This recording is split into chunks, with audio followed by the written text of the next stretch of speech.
What would it mean to win the championship, you mean? You lose your game, your team lose, everybody not happy. The speed from Wang Jinshen. I'm hopeful, I'm excited, I'm motivated for the finals, and I think we can really show the East Coast our strength and become champions. It would be for sure crazy to win the first ever actually. But if I'm fully honest, we are not the best. Good night. Once we get there, it's obviously, yeah, just a straight shootout to see who can win. So everything's possible if we get there.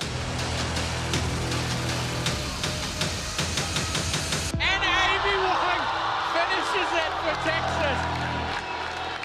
The only thing that is very important is that we keep the atmosphere we have and that we cultivate the winning state because the championship weekend already started now.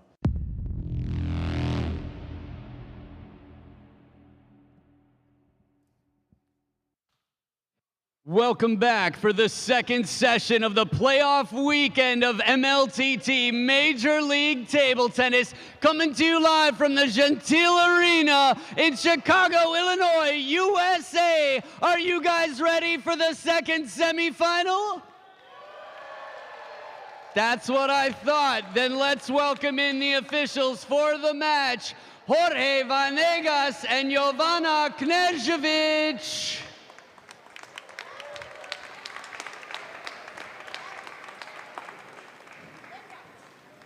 Jorge, you're looking a lot like Linda Leaf. It's a good look for you, I like it. All right. Well, now that the body swap has been done and the officials are here, Linda Leaf and Jovana Knežević, let's welcome in the first team. They not only came in first place in the East Division, they were the top scoring league across the entire nation. Put your hands together for your very own Carolina Gold Rush!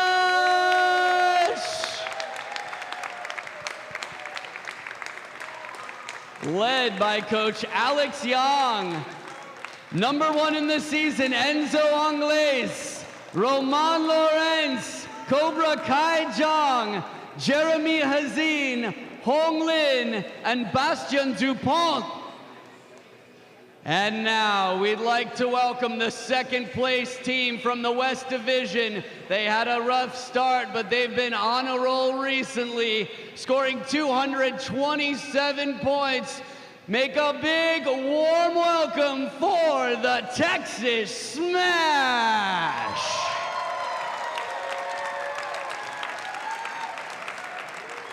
Led by Hiromitsu Kasahara, Dave Macbeth, Nandan Naresh, Johan Rebete, Amy Wang, Daryl Tsao, and Emily Wang with digital coach Jorg Bitsy Gaio on the technology.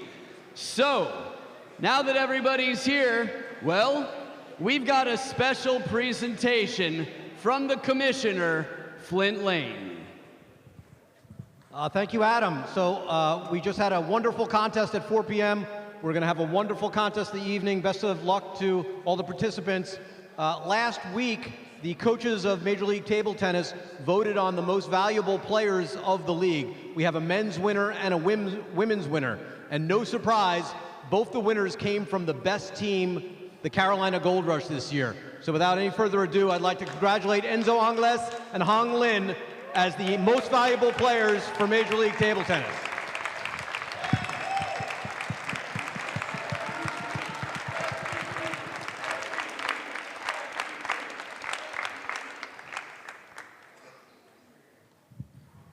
Congratulations, folks. Let's have a great match. All righty.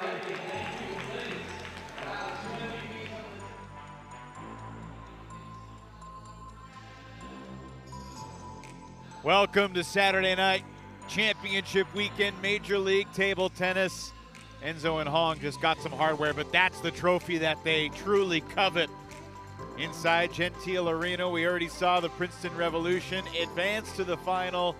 taking down the best of the West, the Bay Area Blasters, and now we try to see if the Carolina Gold Rush can continue to be the best team in the league that they've been all year long. The Texas Smash have come on strong. The Smash have won 7 of their last 9 matches, and the Gold Rush have lost 3 of their last 4. So we'll see if momentum matters. Hi again, everybody. Evan Lepler with the Hall of Famer Sean O'Neill. Winner of this one, Sean, gets Princeton tomorrow. What's the roadmap for Texas to spring the upset here tonight? They've got to just stay young and hungry. They've been on a roll. They've been doing well on the West Coast. They're playing against the big dog right now. They've got their work cut out for them, but they can do it.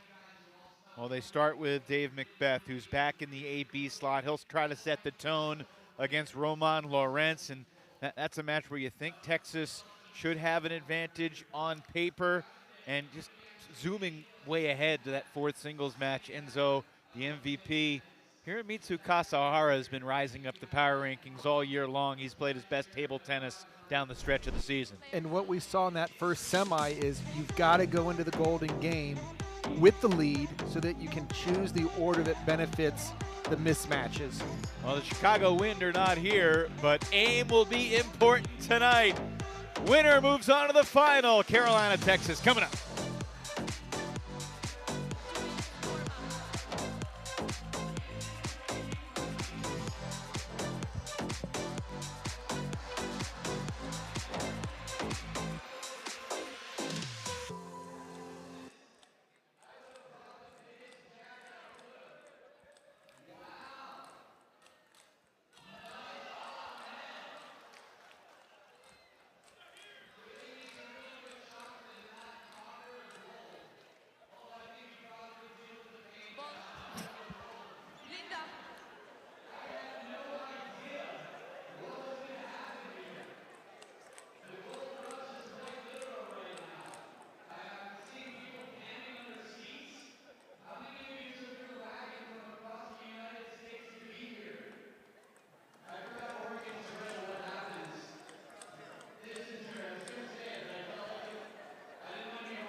Not yet. We need to wait. You serve, but we need to wait. Huh? How long? Depends.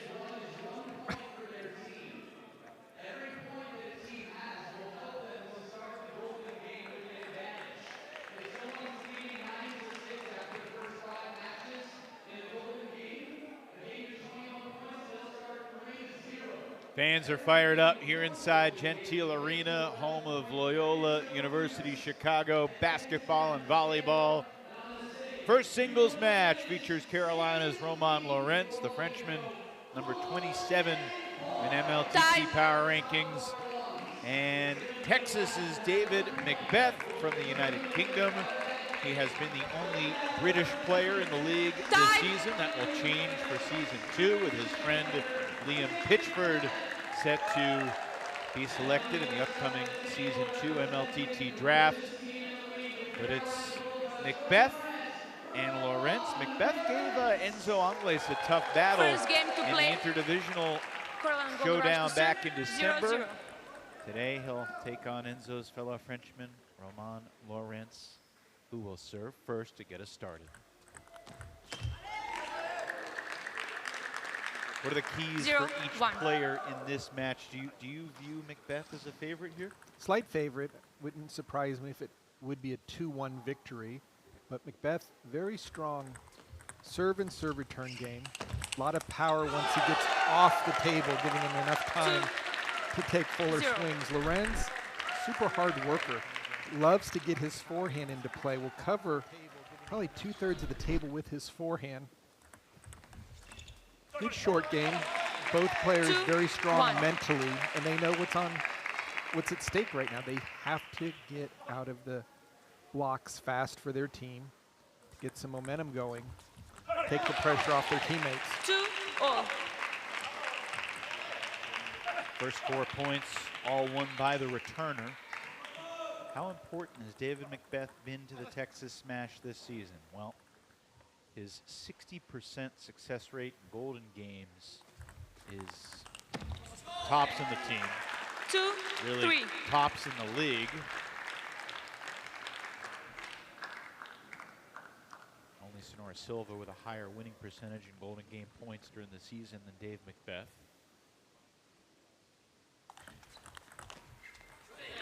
And the Smash have not 4, lost a 2. match that McBeth has competed in since December.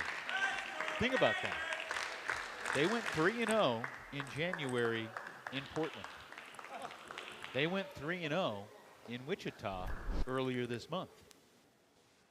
They went 1-2 when McBeth missed the competition in Seattle because he was expecting his first child. He and his 5, partner 2. giving birth to a daughter, Freya, in recent months.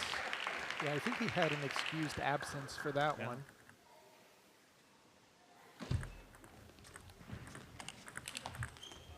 And that's the power of McBeth. 2, Good 6. deep serve return. Let the opponent make the first Gold safe rush serves. opening and allowing him to get a half a step back so he can counterattack. I don't think it didn't cross my mind that we could potentially get a McBeth Jinshin Wong singles match with the new dads squaring off. 2, Long 7. way to go to get there. Obviously, Carolina's going to have something to say about it. They have been the best team really all season long. Florida got off to a good start, had the early advantage through a couple months in the East, but then Carolina seized control. There was really no doubt that Carolina would be here at championship weekend. With that said, Sean, after they were 15-3 going into the final day of competition in Winter Haven in February, and since late February, which is a pretty long time ago now, considering it's late April, Carolina's only won 1 match. They're 1-3 in their last 4 matches. And Enzo Angles did say that he feels they are not necessarily the best. 3, 9. Well, I would say from the overall perspective, they've played the best, but knowing that this is a game of momentum and how you're finishing coming into the championship weekend, that determines a lot of where the coaches will play the players, what matchups you want to try to get. But right now, McBeth is looking very solid, owning 3, the short 10. game and the over-the-table play.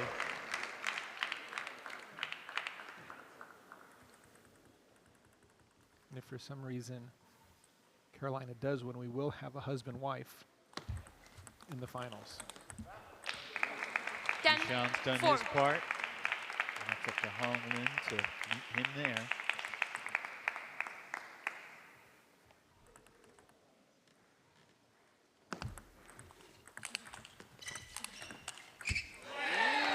But the Texas Smash are going to have something to say about it. Dave McBeth with a dominant 11-4 Game 1 performance to get things started for the Smash. Again, when David McBeth has been in the lineup, Texas literally has not lost this year.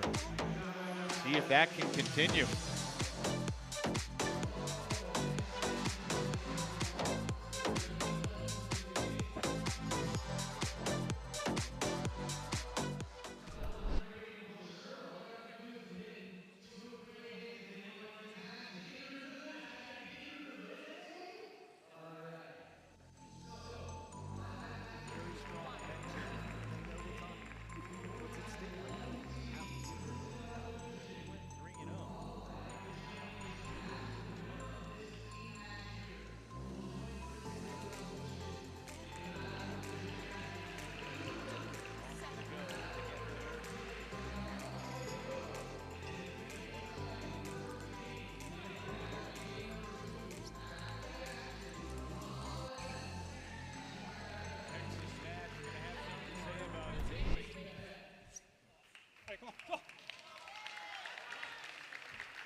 Roman Lorenz back to the drawing board after a slow start in game 1. Time. He will try to Second game. swing Smash this match serve. around. 0-0. Roman has had an interesting season. He's played a little bit in the shadow of Enzo Angles. He certainly held his own against the top players. He's been pretty consistent at earning at least a point for his team. Clearly that's what he'll be trying to do here to weather the impact of a guy like Macbeth, who's really locked in. Lorenz has been so dependable to always get the point. And then occasional matches taking the 2, if not going for the sweep. But Macbeth has been so solid lately for the Texas Smash. 1-2.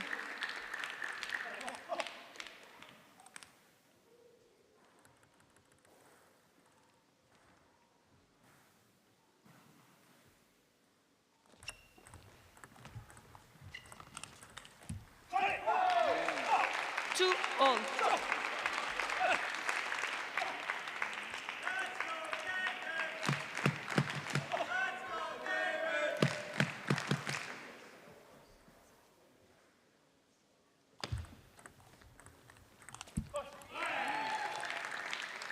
Three, 2.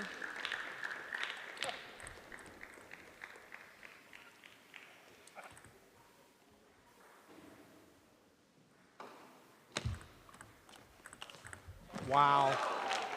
That backhand 2, down the 4. line. That's Lorenz's strongest opening shot. Stepping around his backhand, using the forehand, and Macbeth just jumped all over that ball.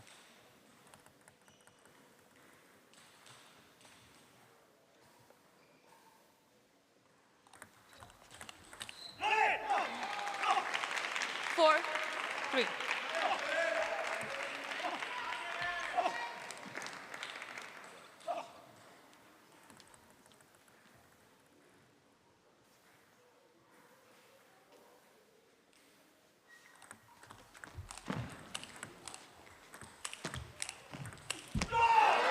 Big fist pump from Roman. From the backcourt, Macbeth delivered some very strong attacks. Final ball just went into the net.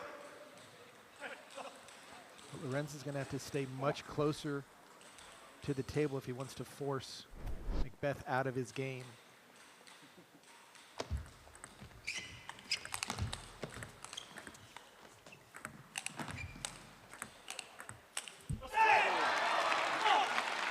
Four, 5.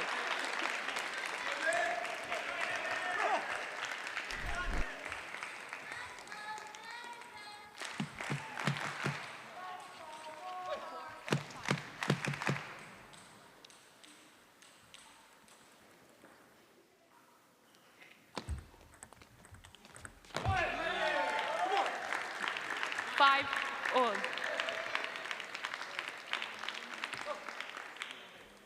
What would your message to Roman be to try and eke out a game here? Just keep being aggressive. He has to make the opening loop, otherwise he's going to be completely playing defense. Move the ball around. Don't just play to one side. Macbeth is so solid once he takes 2 to 3 steps 5, back. So 6. maybe take a little bit of pace off these attacks once Macbeth is back there, put more spin on the ball. Get Macbeth to have to change his depth off the table to deal with the change in spin.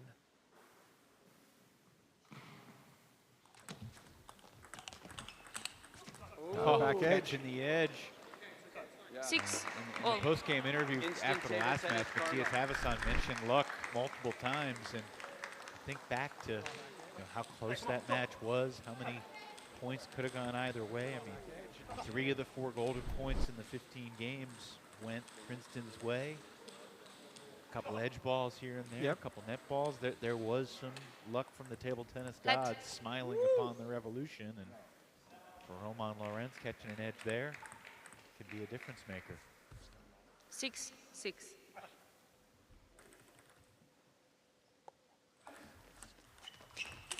Oh, what a third ball combo 7, 6. by Macbeth.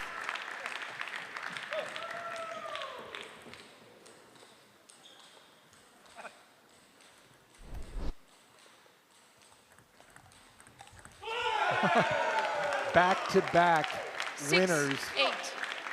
Goal large to serve. Not only counterattacking, but forehand flip killing the very solid serve return.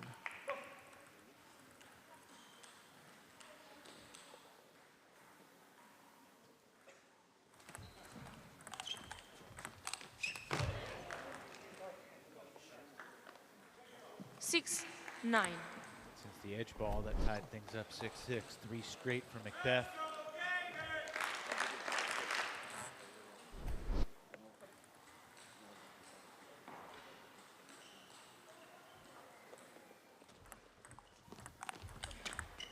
Wow. Just picks that up so 6, quickly off 10. the bounce, and his placement, Macbeth, just back line, white line.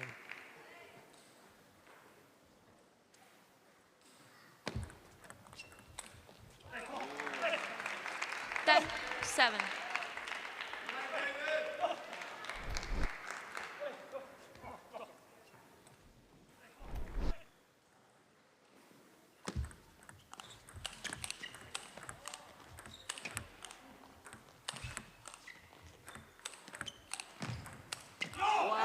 And Lorenz, true to form, just fighting tooth and nail from the backcourt, not giving an inch, doing everything he can to extend the rally.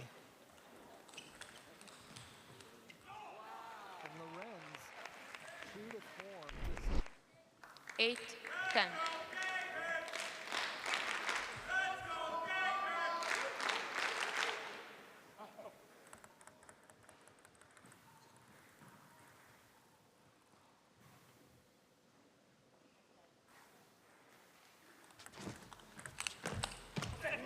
Roman certainly didn't give up, down 9, 10-6.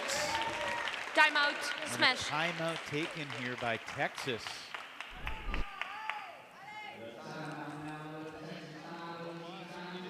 Now, Jörg Bitzigayo, the coach of the Smash, is coaching virtually again from Germany. Right now, Roman Lorenz is fighting back. If he's going to win this, it's going to happen on golden points, which means he's one more. Okay. But right now, okay, just whatever you do, just commit to it. You know, no regrets. Just go for it. You know, and also, Rally, go backhand. Rally, go backhand. I feel like first of all, if you open up, yes, downline's okay, but I feel like when you play rally, especially when you play this forehand counter, try to keep it more to the backhand, because whenever you give to his forehand, he does this counter loop, and then you have no advantage. Overall, good. Just commit to your decisions.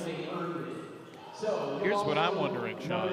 Why doesn't Daryl Sow just give an AirPod to David so he can hear his coach correctly, and we're not going to have the middleman? There's no rule in the table tennis rule book that says you can't put an AirPod in, is there? Well, I think the fact that we're allowing a coach to come in remotely, there shouldn't be an issue. It's not like Jörg has another person in the room that's doing extra coaching, but no, I think that would be a perfectly smart decision. 9, 10. Or just turn the speaker on. That too. Big point right here.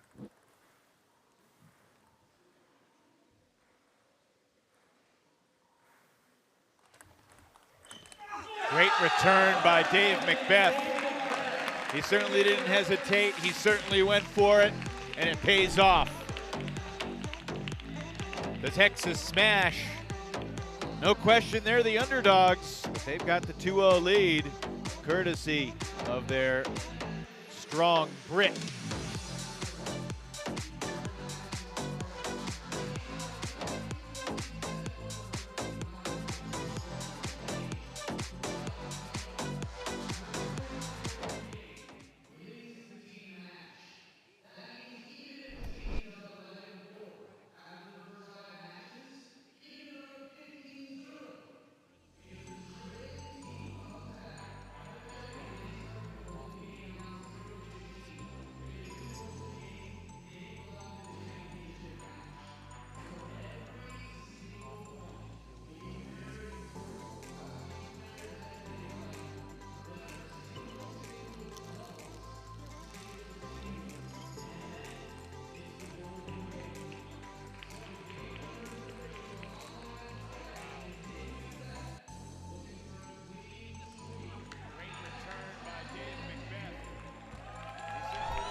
So Dave Macbeth has done the job through the first 2 games, but obviously Time. a huge point hangs Third in the game. balance here. Gold rush to serve. Whether the smash can go Love up all. 3-0 or whether Lawrence can narrow the gap and make it a 2-1 score heading into the Kaijang Nandan Naresh showdown. And right now, Macbeth is in the bonus round. Everything he can take this game just takes all the pressure off Nandan playing the next match, because then he can win 1 game and just keep that lead going. I want to push back on that a little bit. I don't think this is the bonus round. I think this is a round that Texas needs.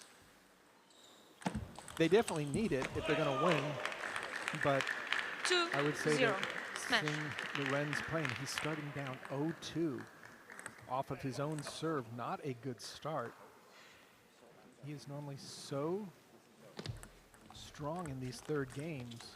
And right now, Macbeth is just sending missiles his way. 3-0. Who do you have as the favorite in Kai Jong versus Nandan? Kai is a bigger swinger. Nandan is in better 1-3. form in practice. So if it's a 2-1, I'm going to actually say that I'm going to give it to Nandan. I just think his young brashness out there, it's a match that he should 1-4. be winning as he continues to improve. I think Kai is going to have a little bit of difficulty with his attacks on both sides.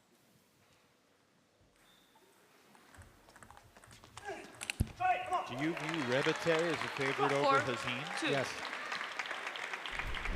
Rebate serves. Do you view Texas as an underdog here? Or, I mean, I imagine With this lineup, Carolina has the edge in doubles, but and Enzo Hiro and Amy played well. Right. And Hiro, you know, not Enzo's going to have to work to win 2 out of 3 or 3 out of 3, but it's not no gimme against Hiromitsu. Change. That's why I think if Macbeth continues what he's doing here in game 3, it's going to put a ton of pressure on Kai Jong in the next singles match. Wait. Wait. 5-2.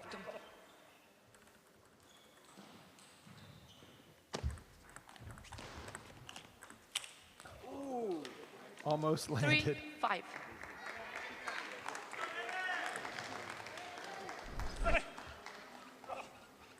Sounds like the Gold Rush are going to be really leaning on their dual MVPs today. If they're going to enter this weekend as the favorite and live to see Championship Sunday 3-6. in pursuit of a title.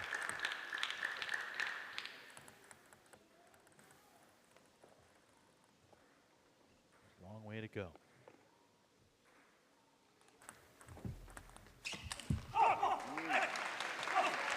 Six, 4. Lawrence trying to fire himself up.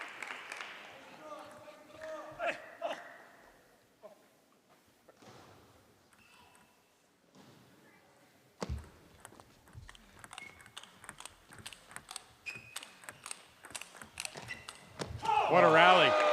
And Lawrence outlasts Macbeth to get back within 1. Just great play by both players in the backcourt. A lot of spin, a lot of speed.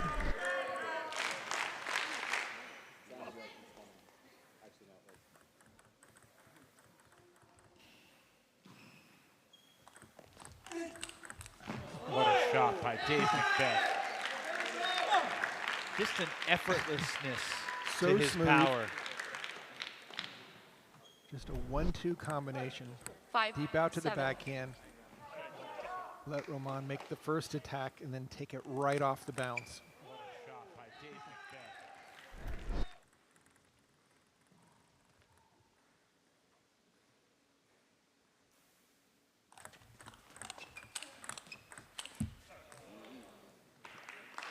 Six, 7.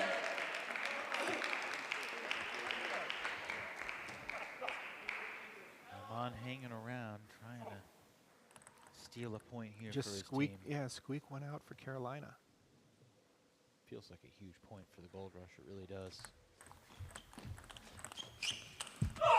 7-all. And again, this is what 7-all. Roman has done all season long. He just gives you Smash serves. 3 very strong quality games. You can keep the momentum or at least the adjustment to an advantage in one of them.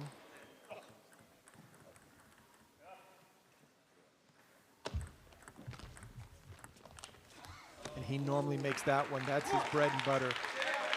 That 8-7. controlled forehand opening. And Macbeth with a 1-point advantage and the serve back in the driver's seat.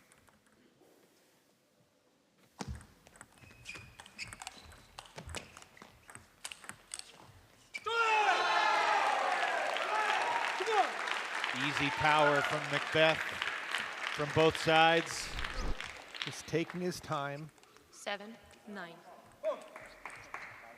Super nice backhand. Easy power from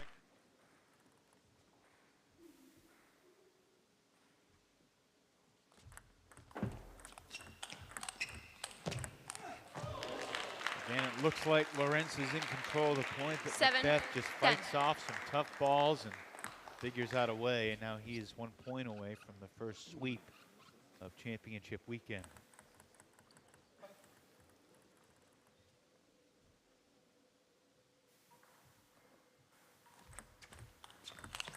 Lorenz stays alive. 10, And gives Macbeth a little dose of his own medicine, but on the forehand side with a nice re-loop down the line.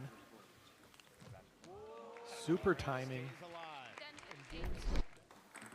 But Macbeth has the serve right now.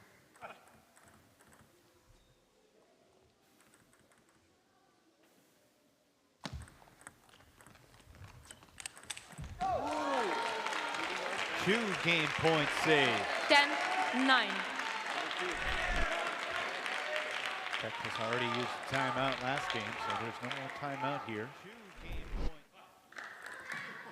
Macbeth, one more serve to try and close this out.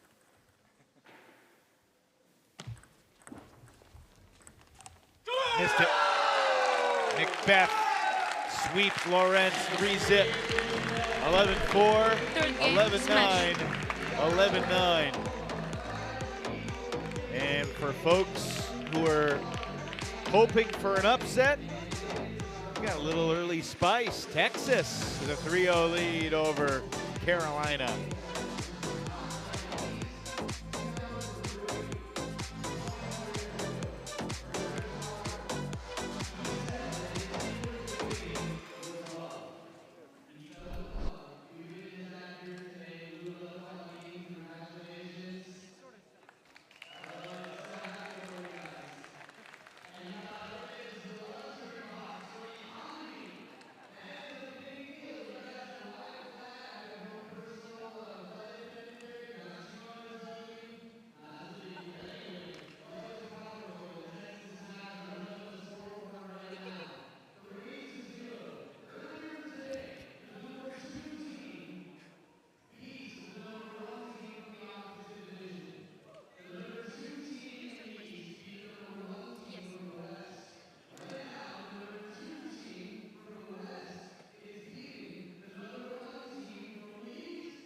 Warm up.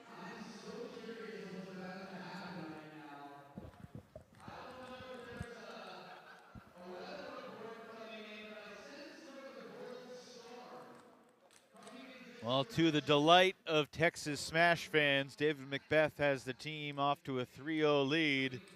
A sweep over Roman Lorenz. David joins us now. Congrats, what a performance. You got off to a great start and then won a couple of tight games. Take us through the match from your perspective. Yeah, I got off to a really good start actually, and then yeah, it got a bit nervy in the second set. Obviously 10-6 to 10-9. I think the timeout helped just to reset. Obviously I managed to get away. I think I got a little bit lucky on that one, and then yeah, again another close one. I had a little lead in the third, and then somehow sneaked that one as well. The mindset changed at all? Your ranking with Nandan last month, or earlier this month, you were playing in the CD spot. Now here you are back in the AB spot. Does that matter at all? I think the last weekend it helped me a little bit just to play in the third spot. Just yeah, it gave me a good chance to get some confidence, and then Yeah, I don't know. I think we trust each other to get the results when needed. It's worked so far. No, it seems like backhand's doing extremely well today. Your forehand power seems there. Yeah. Going into the Golden Game, you've had such a strong Golden Game result and record. Yeah, What is going to be your mindset going into that most critical point here in the semis? Yeah, I thought I moved a bit better today, definitely. And I guess now I've got a longer break. I've got 4 games, so it's just keeping sharp. I'll try to cool down and then obviously refocus and get warmed up again, because it's a bit of a long break before the Golden Game. So. Before we let you go, Dave, we opened the show talking about how Texas is an underdog trying to upset Carolina. Yeah, Do you feel like your team is an underdog, or do you feel like you expect to win this match? Or both? Both. I say we come in understanding how strong they are, but I wouldn't say we come in feeling like we've got no chance. You know, we obviously really do believe that we can win, but we know how hard it will be to beat them today. You got your team off to a fantastic start. Congrats. Enjoy these next few matches. We'll see you in the Golden Game in a little bit. Cheers. Thank you. Cheers indeed.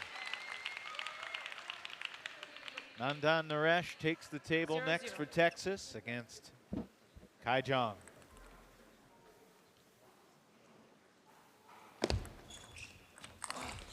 Big power from Naresh. So, Evan, that's what I see transpiring with Nandan going for a lot of big shots and taking a little bit away from Kai Jung, who's known for double-winged attack. So, if Nandan can get the first attack, and look at that forehand by Kai Jung. So, it's not enough just to make a loop. You've got to loop it to the right location. Otherwise, Kai Jung's going to make shots just like this.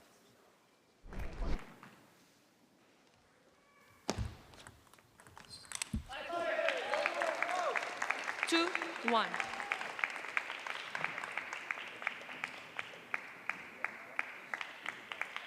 Well, momentum can change really quickly in Major League Table Tennis. We've talked about that throughout the season.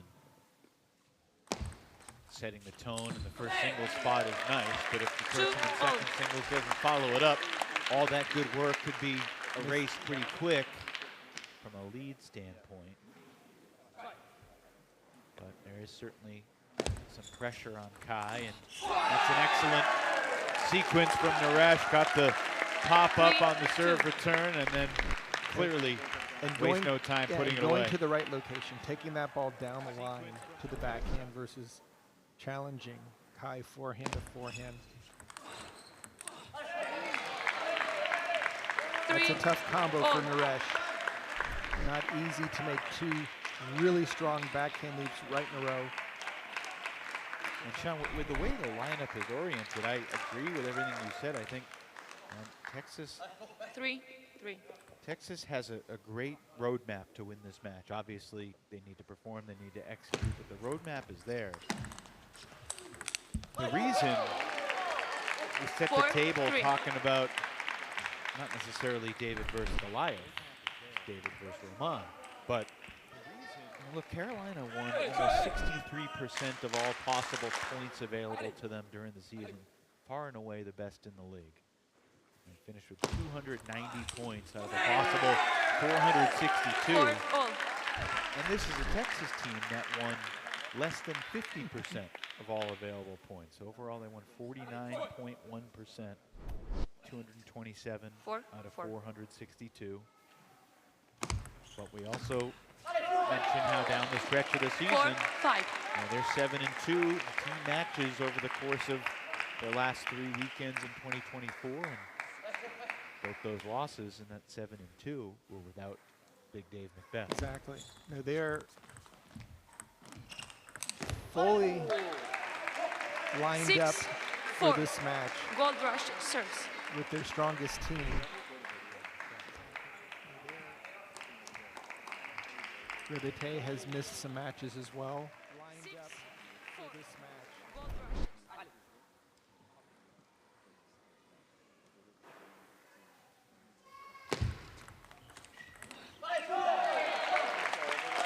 And it's these points right here, these next 2 to 3, if Nandan is going to be able to challenge Kai Jung. Can't just be taking big shots and losing with 5 or 6 winners. He's got to be able to control the table. And look at that, Kai Jong just load up the serve, wait for the flip, and then here comes the big forehand. And look at the placement, right into that pivot point for Nandan in between the backhand and forehand, just delivers it right in between. Nandan tried to play a backhand all the way on the forehand side. And again, Kai Jung, excellent serve return. Not only is he dropping it short, sometimes he's cutting it deep, which keeps his opponent off balance. And just right now rolling.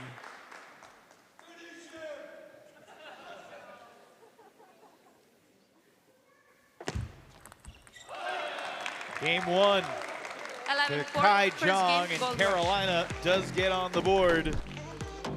And it looks like Kai came with a purpose in mind after Roman Lorenz's teammate started off slow. 11-4 the other way in game 1 in the second singles.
Alrighty, game 2. Second game, gold rush Kai to serve, Jong 0-0.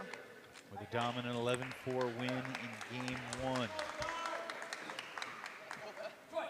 Reminiscent of Kai's start to the season. He really came out in Daytona Beach just firing. I remember giving him a little bit of grief saying, where did those backhands come from? And he said, I always had them. I haven't seen them that often, but he's delivered those throughout the season. Where did those backhands come from? He said, I always had them. He's delivered those.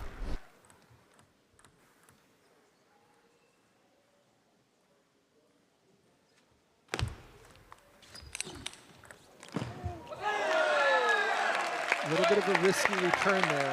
Nandan went for the backhand side spin, underspin serve return. Smash the serve. Kai jumped on top of it, but Nandan able to block it back wide out to the forehand.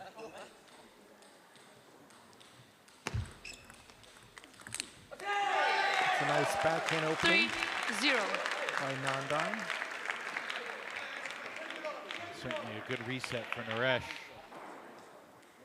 Strong start to game 2.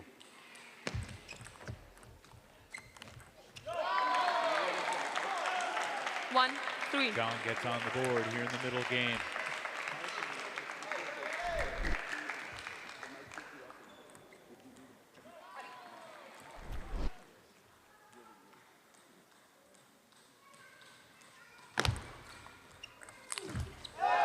Such a big swing by Kai Jong.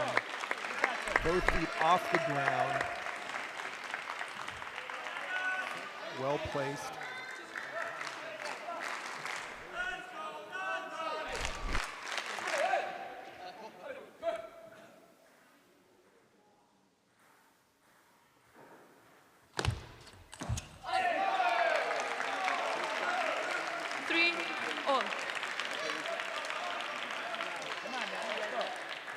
Three straight for Jong to even up this game. 3 apiece.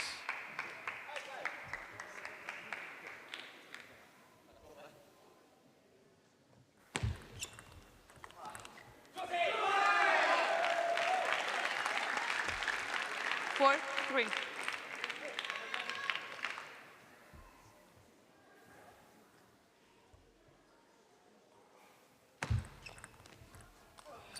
Well, that was a great opening by Nandan. Took his time, spun the ball up, but more importantly, to a good location.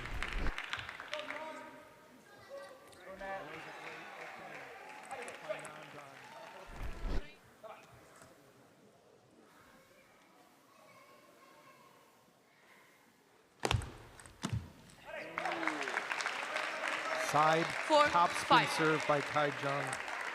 Nandan just needs to cover the ball a little bit more.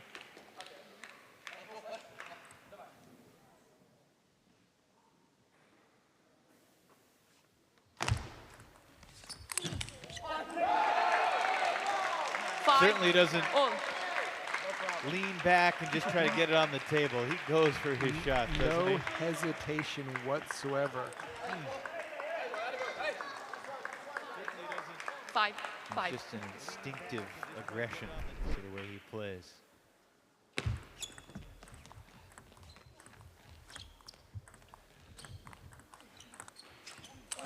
Again, a chicken being played there. Good patience by Nandan. 6. One of the longer short ball rallies we've seen all season. Key thing is when you're in that situation, after you drop it short, you've got to get out from under the table in case there's a deep push or a flip. Nandan did a great job. And then the over the table backhand 6 all by Kai Jung to even it up.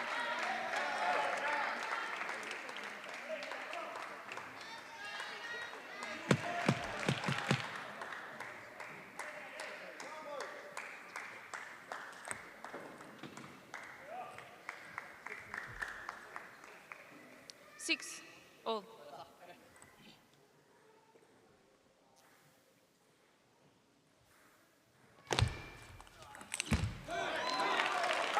Naresh back in front, 7-6. Talked about this a few weeks ago in Wichita, Sean, but I truly believe Nandan is still growing. I mean, he gained an inch or two since the start of the season. It feels like he's gained a half an inch since the start of this month. Well, and if you nice return. Oh, and Kai Jung whips it across the table. Even Nandan Naresh raises his eyebrows and says, oh, okay. Nandan did not think that that angle existed. Somehow Kai Jung able to bring the heat one more time. And there, Nandan using his height. Now I was going to say, Evan, depending on where you measure his height, with his hairstyle, he's going to keep getting the extra inch.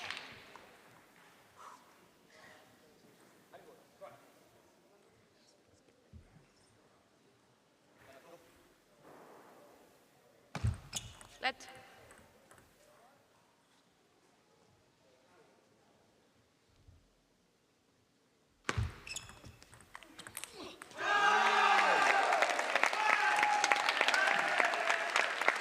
Seven, 9.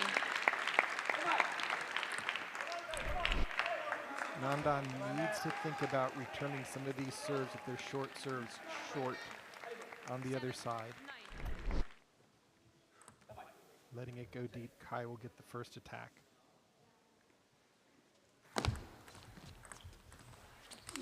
Wow. 8. He's got a backhand too. He still has it. In case you were wondering. From Daytona Beach, it hasn't left him. And regardless of the score, he's going to pull it out of his bag of tricks.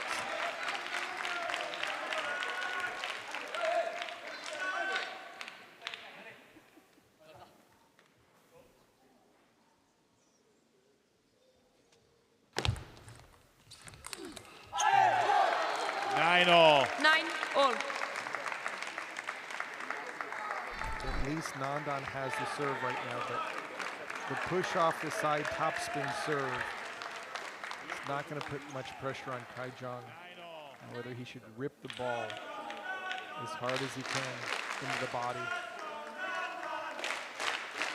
9, 9.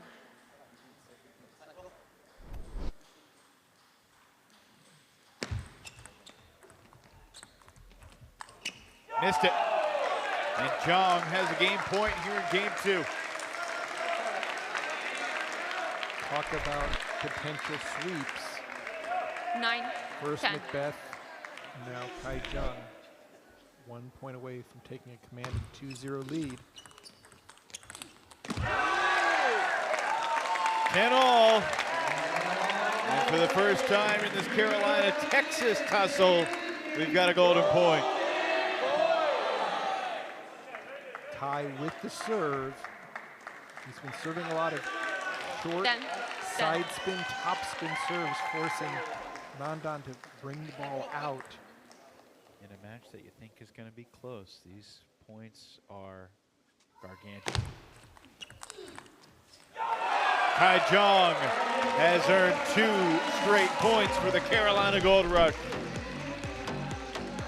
Kind of eerily similar to what we saw in the Macbeth-Lawrence match. A 11-4 lopsided game in game number 1, much tighter in game 2, but ultimately the same result.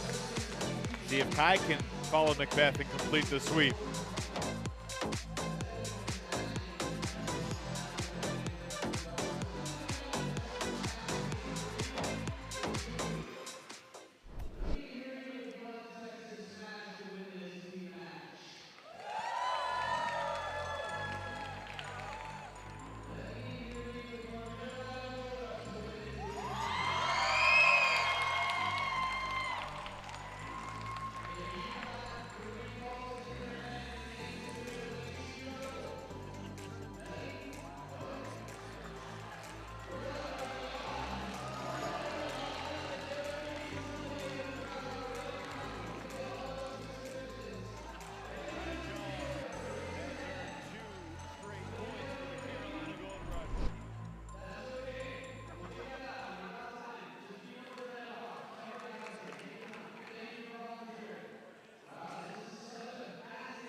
Got a great crowd on hand here inside the Gentile Arena, colloquially known as the Joe on campus here at Loyola University of Chicago, right on the banks of Lake Michigan.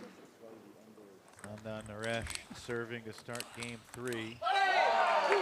And I was taking a stroll along the water earlier today and was thinking about how our season began by the water of the Atlantic in Daytona Beach, and the West Division started not far from the Pacific Ocean in Santa Cruz. It's been a nice perk of the broadcasting gig, Sean, with some nice walks by the water over the course of the season, and obviously the magnitude of this weekend cannot compare to any other. 2-1. Kai trying to even up this team match at 3 games apiece.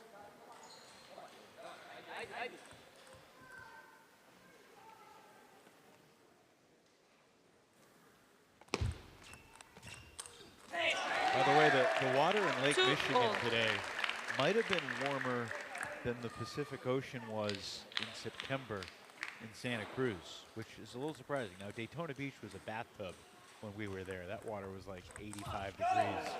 But any geese today? I avoided any altercations with any flying aviary creatures, so that's a relief.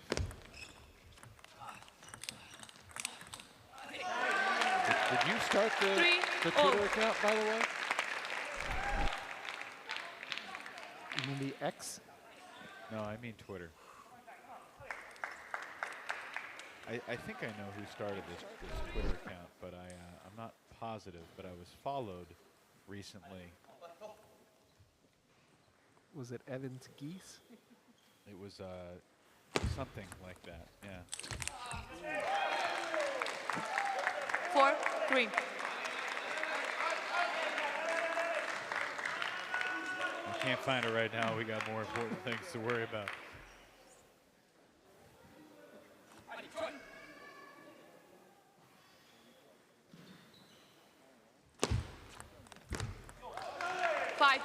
Change. I'll switch sides with Jong in front 5-3. And You know, certainly Macbeth got Texas off to a great start. We saw the roadmap. Saw Nandan. Yeah, he's definitely got a game, maybe 2 games. Wait. Now all of a sudden, Kai Jong 3, 5. trying to finish off a sweep here and send him into the doubles. Yeah, an opportunity to really seize control. 4, 5. Enzo going for 6 points over the course of the next 3 matches. As you said earlier, we can't count out Kasahara and Amy Wong, who played beautifully in their last couple matches. 6, 4.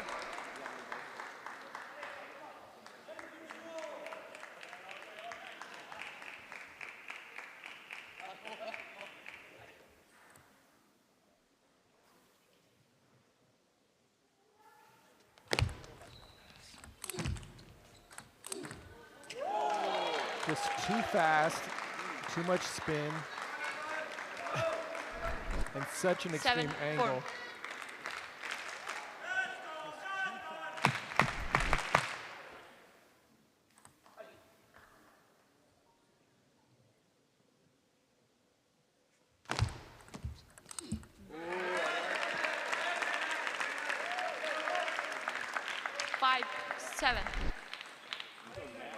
Jong in front 7-5 as they go back to the towels. What has impressed you most about how Kai Jong has handled his business so far tonight, Sean? Just very organized, structured, no two ways about it. Nandan 6, 7. has a chance in this game if he can just get some offense going. Timeout, Gold play Rush. to the right location, and you can now see Gold Rush wants to sweep this and keep the pressure on. Timeout taken. 我没想到搓那么点。先别急着想结束它，耐心。没有，哎，我也太保守了，我感觉。而且他这个球给你的，该加点力，往中间给，看你一拖他就弹你了，对吧？不信有时候我就劈你一下了，对不对？啊，你发球的话，哎，还是有正手短的位置，他发了一个反手长，你第二个就不能再发反手长，让他脑子过来然后再发长，对不对？因为那个时候我刚发了一个正手短的，我想翻一个变成反手长的。心定下来，这个发球心定下来，你要给他一下，给他要起给他起中间，不要保守，这种球该下手还得下手 ，OK， 别保守啊，好，加油！加油 ，Let's go，come on， 加油 ！Time。Alex Yang certainly knows how important this point is for he and his team to be the difference between an 8-7 lead or a 9-6 lead. It could be the difference between being down 8-7 or being down 9-6. Going into the all-important golden game. A reminder, if you weren't with us earlier, the rules have changed slightly for championship weekend. No longer do you have the 15 points available in regulation and then a 6-point golden game at the end. The golden game counts for everything at the end. Wow, Kai Jung 9, just 6. playing 2 really solid points. Again, placement. Look at the follow through of Nandan.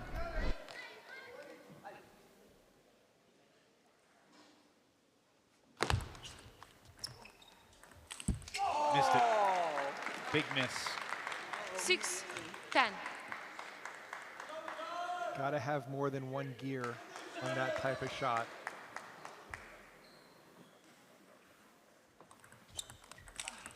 Oh, that was a nice punching backhand.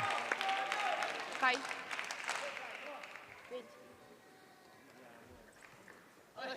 Wait. Thank you.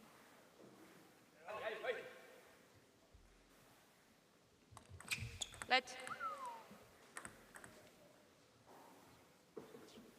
Raises a sigh of relief that that ball hits the table.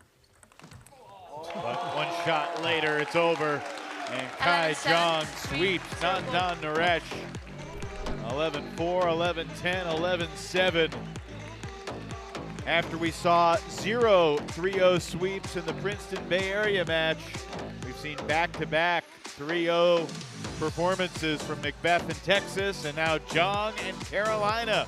And it's 3-all heading into the doubles.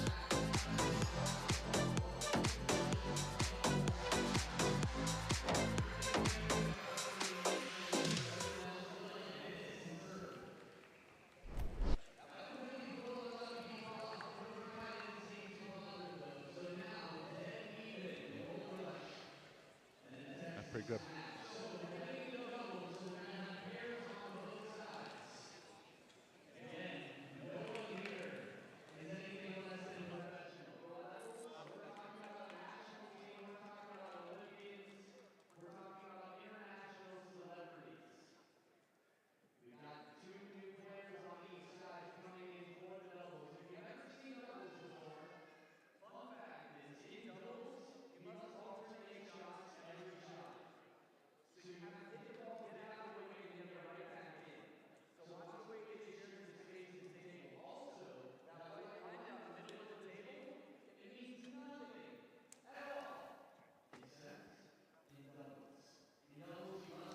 And we are now joined by Kai Jong of the Carolina Gold Rush. Kai, obviously you had a great performance in the interdivisional weekend in December going against the West. Great performance today. Thank you. Did you feel any different level of pressure after what happened to Roman in the first match? Yeah, actually the first match, Roman, my teammate, lost 3-0, and I actually didn't think it's pressure. It's more like motivation that I pushed myself even it's 2-0 leading. And I was trying my hardest. I'll have to win 3-0 for the team in order to keep it even. You know, it really just seemed like whether it's maturity or experience that you really got your focus so strong. What are you going to be doing in the Golden Game? Is it going to be more power? Is it going to be more finesse? How are you going to approach the Golden Game? I think this whole match I did pretty good on my service, so I will keep doing that and maybe change some serve depends on who I play against in the Golden Game. But for receive, I think I need to think a little bit more how to be like more safe on the table, not be too aggressive after receive, try to kill the ball. So I think keep more balls on the table. Yeah.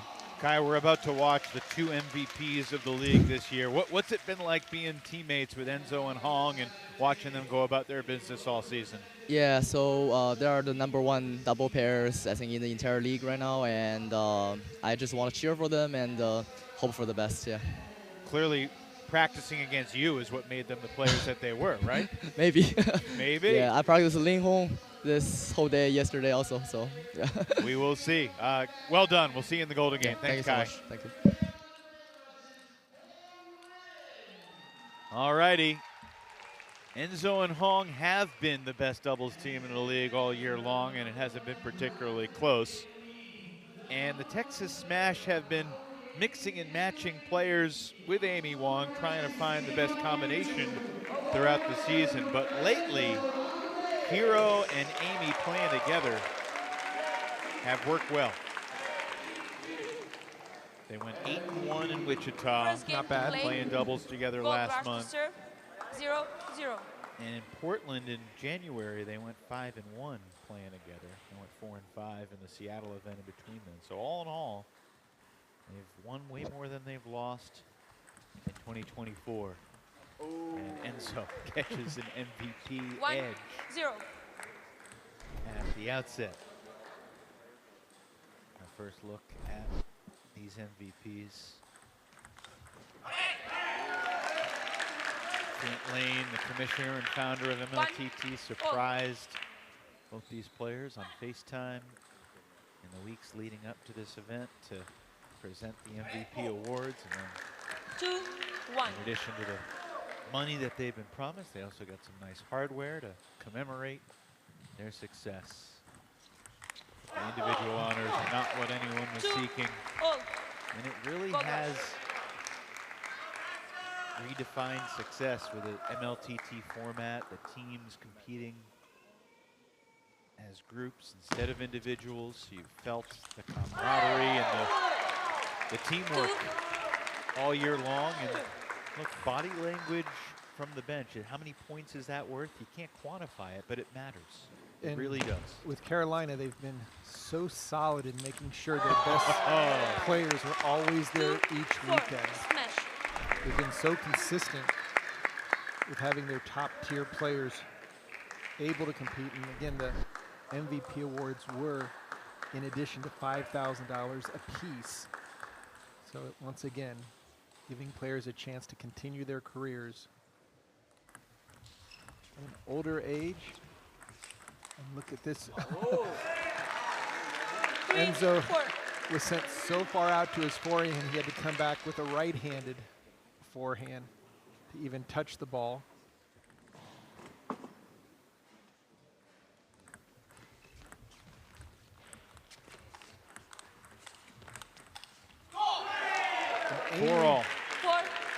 Amy and Hiro complement each other so nice. They have a wonderful over-the-table game, both in the serve return, if they're going to banana flip with their backhands, or once the rally gets going, they like to stay close to the table and use their opponent's tempo and then just re-spin it. There's the backhand there, and look at Amy just smack it away. 4-5. Clean, great technique.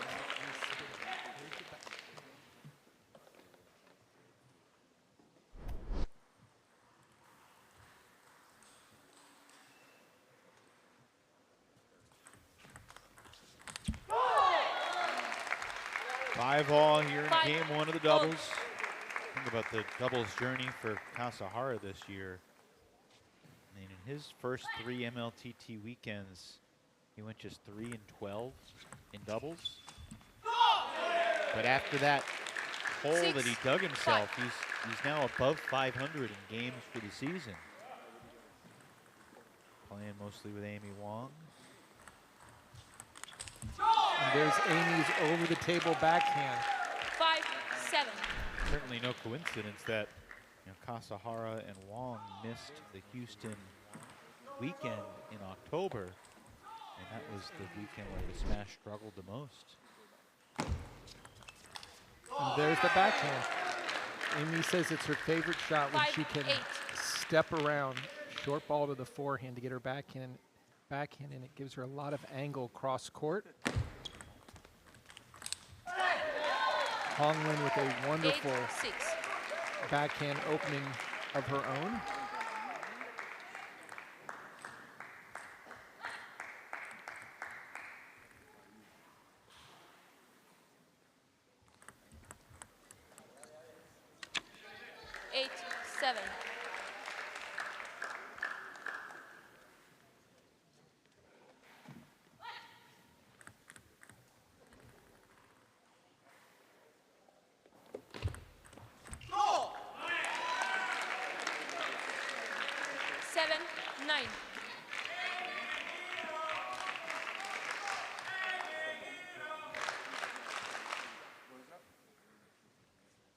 Critical serve here for Honglin.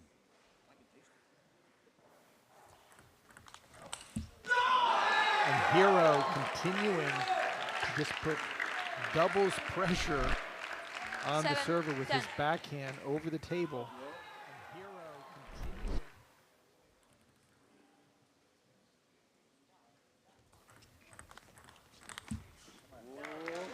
And that's not a bad combination for Texas.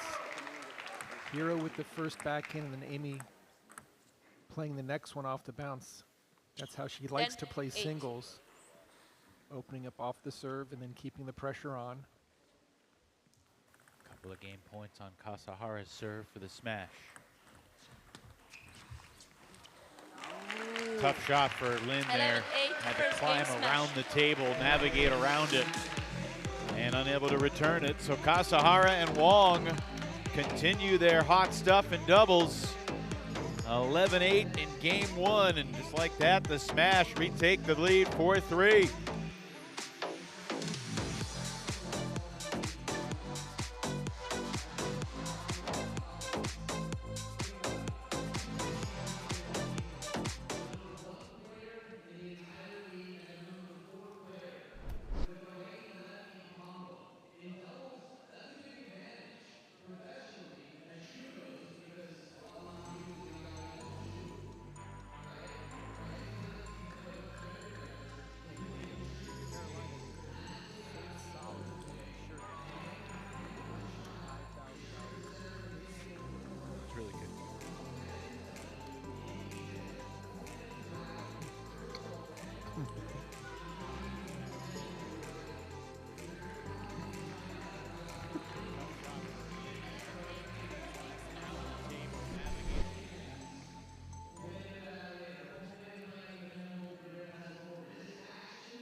head to game 2 in this doubles match. Enzo Angles and Hong Lin falling in game 1, 11-8. Hong Lin only lost 13 of the 63 doubles games she played this year. Enzo only lost 14 of the 66. They only were beaten in a match one time.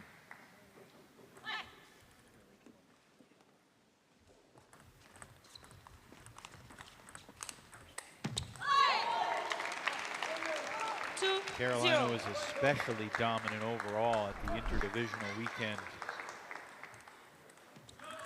Carolina won 64 out of a possible 84 points across the 4 matches in Rock Hill. And yet their closest match was against Texas. They actually trailed 9-6 going into the Golden game. Right, and came back. After being down 3-0 in the Golden game, they won 21-18. 1-3. Smash.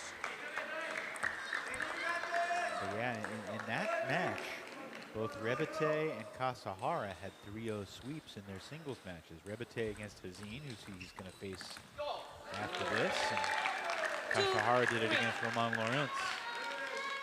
Roman got a different matchup today, but it didn't matter. Macbeth was phenomenal.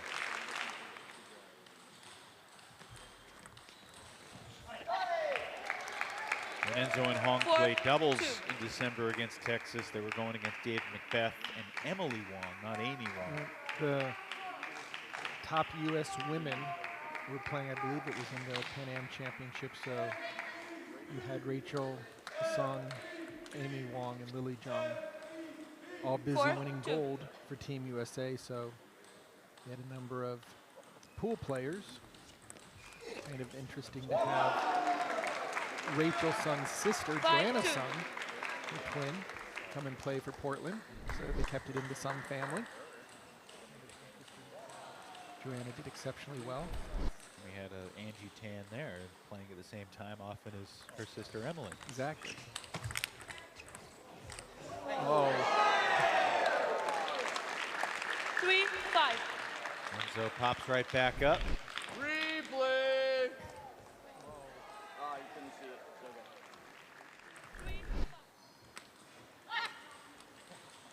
Macbeth and Emily Wong did get a game off Enzo and Hong, but Gold Rush took 2 out of 3.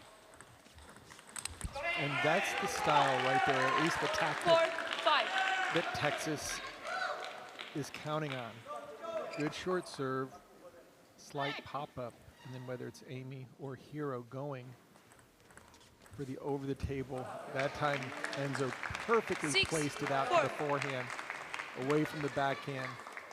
Sean, I don't know if this is a good thing or not, but it is true that no team has been more volatile in Golden Games this year than the Texas Smash. And what I mean by that, no team has had a combined, Golden Games that they've gone into leading and then lost, and Golden Games that they've gone into trailing and then won. No team has done those 2 things more times than the Texas Smash, league-wide. Right. Look at the style of Amy and Hiro. Quick, off the bounce, high risk, high reward. In the Golden Game, as Kai Jung was saying, you have to play safe in some areas. You can't just go for winners because it's a riskier game. You've got to work the point.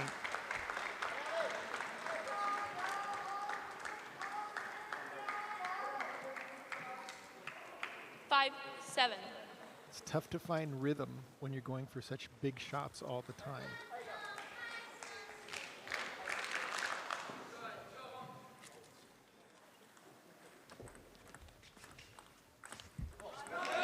And that's a very comfortable opening loop for Amy. 7. Good location. Enzo really not much to work with because he knows what's going to happen no matter where he places it. Hiro's going to go for a big shot. So it's forcing Enzo to go for more than he'd like to. It would have been cool if they had served both balls. He said going for more than he'd like to. It's still surprising to see him not make that shot. Oh, that's a great serve return by Amy. You just see Amy controlling the angles. Yeah. 7, 8. Amy is an exceptional doubles player, and Team USA will count on her and Portland paddler Rachel Sung to play in the team event in Paris for the Olympic Games.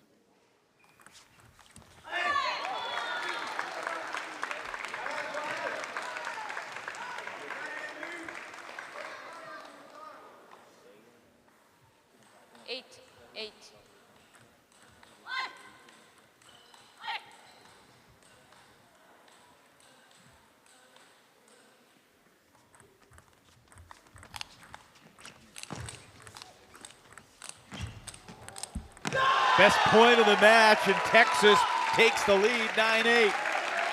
And they're playing their game when they're up at the table. 9, 8. Counter hitting off the bounce and looping.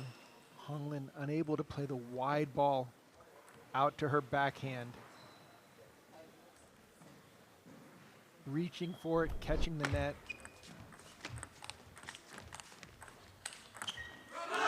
And again, I'm going to credit Amy for handcuffing Enzo on that last point. She can take it both directions so easily. And she hasn't tried to win points with her shots, but her shot placement has put Texas in control. Absolutely, absolutely. 8, 10. Smash in a great position, a steal game too, and it felt like this was headed for a 1-1 rubber match showdown in game 3. Oh, Amy had the high ball, but couldn't get her feet around. 10.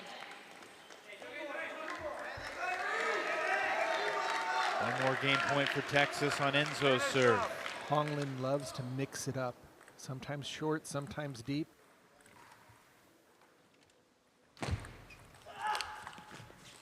Oh, it's a big return from Kasahara, but Honglin was ready for it.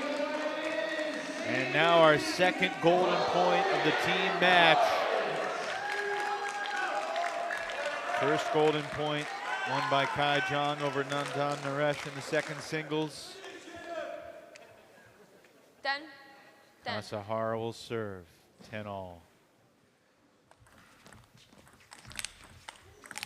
Oh, Carolina comes back to win it. I thought Kasahara and Wong both hit winners during that rally, but Enzo and Hong showing why they've been the best all season long. Rubber game indeed coming up next.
Well, to the delight of the Gold Rush fans who have been literally tossing golden nuggets into the crowd, Enzo Angles and Hong Lin find a way to take game 2 on a golden point.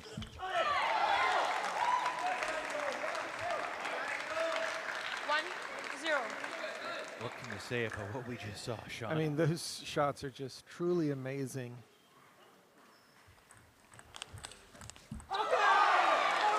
Enzo has been somewhat limited to just returning heat-seeking missiles from the smash and then letting his partner do the damage.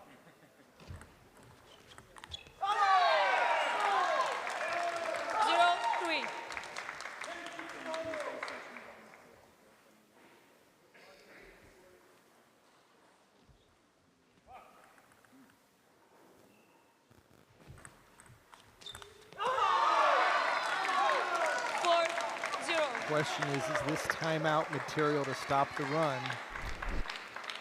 So right now, the Gold Rush have just been on fire this last end of game 2 and now game 3. 4-1.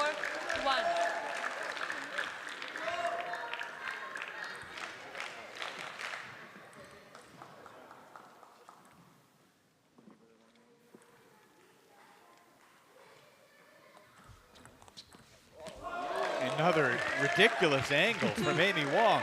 I mean, how she can get and pull off that angle is just amazing. But again, stepping around the forehand to use the leverage of her backhand opening inside out. 2-4.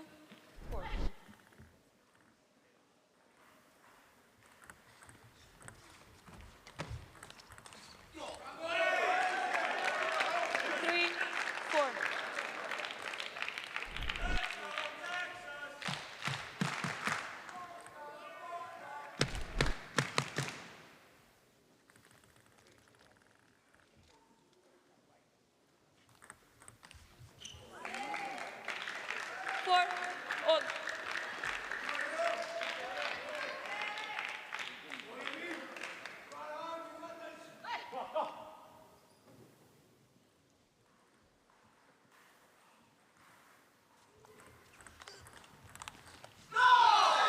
Again, Amy Wong's backhand has just caught fire here in game 3. Players switch sides. Texas up by 4. I'll tell you, Sean, as we watch this, I'm thinking the same thing I was thinking during the last match, heading into the last game in the doubles. And at that point, it looked like the Bay Area Blasters were going to go for the sweep, and 5.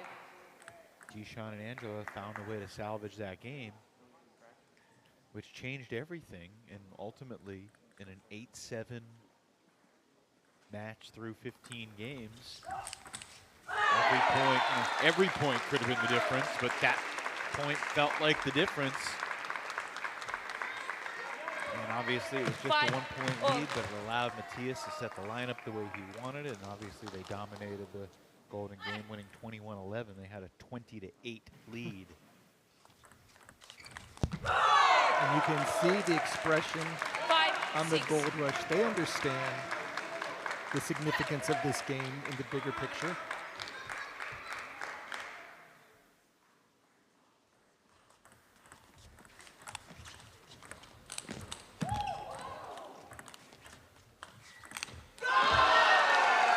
This is some kind of doubles match we're getting to enjoy. You've got 2 players on the smash who are just spinning everything off the bounce. And then you have Enzo who's blocking, running all over the table, helping to set up Hong Lin to finish the point. She came up big in game 2, but right now she needs to deliver with her forehand smashes. All.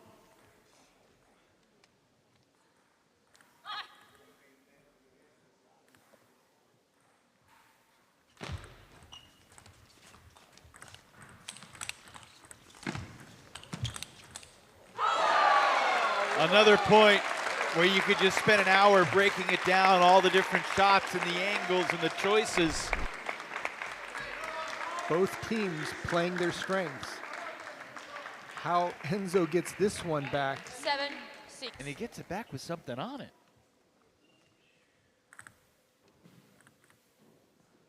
Carolina scrambled their way out of trouble a handful of times tonight. Oh, and that was a beautiful over the table, but a misdirection by Hiro to take it down the line.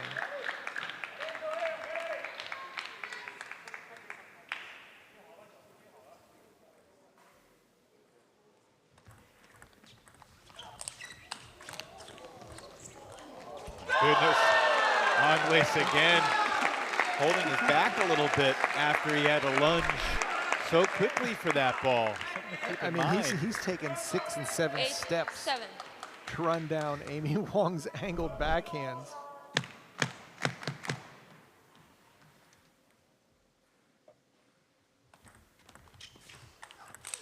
I think Enzo's back is feeling okay. I was worried there for a split second. 8-all.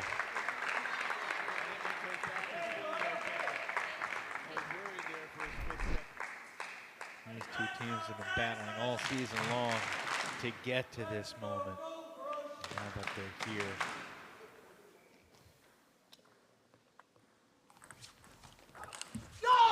And again, to the net. And Amy Wong gets the first attack. In these type of situations, the server is at a slight disadvantage. Receiver knows where the ball's going, and Amy can set up her backhand.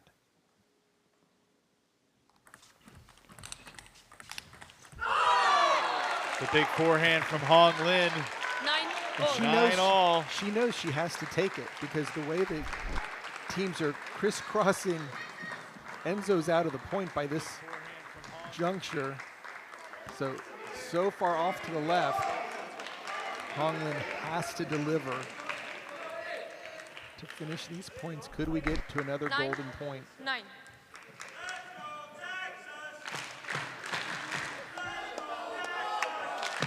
Amy Wong's got 2 serves for Texas.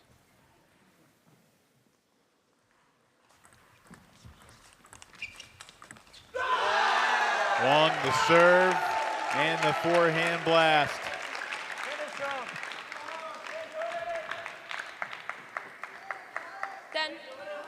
10-9. Right now, this is the most critical point to get to the finals. Chance to do it on their serve. And Hong Lin missed it. Texas takes 2 out of 3 in the doubles. And the Gold Rush are officially on upset alert. The #1 team in the league all year long. But they trail 5-4 after Enzo and Hong Lin beaten by Hiro and Amy.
We just witnessed as good of a doubles match as we've seen all year long. So many great shots back and forth, and Texas gets the better of Carolina's top-ranked doubles team.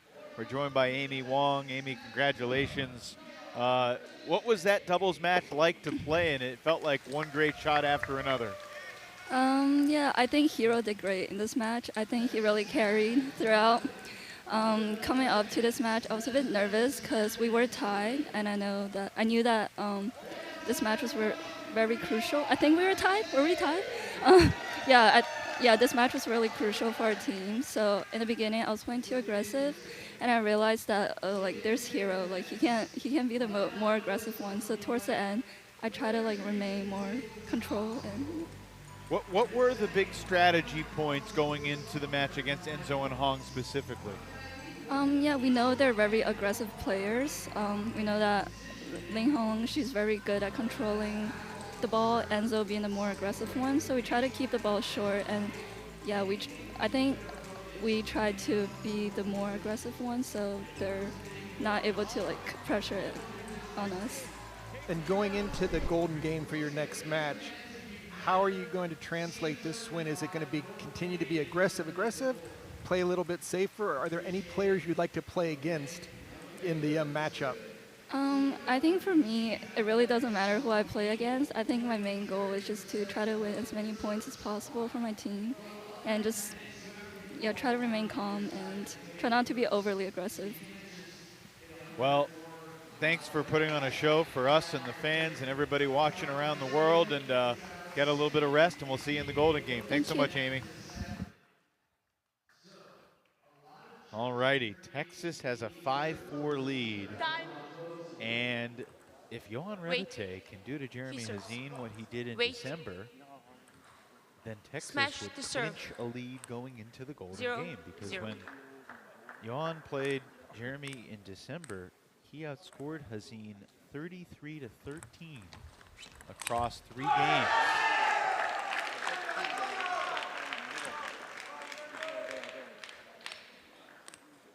(11-3, 11-8, and 11-2 were the scores in that match. Oh, great off the bounce play by Jeremy Hazin. He needs to be assertive in this match. He cannot just go out there and keep the ball into play because Rebete has too much power and his serves are so lethal. He really sets up his 3rd and 5th ball attacks nicely with his serve. You can see Hazin beginning to press, wanting to put a lot more pressure.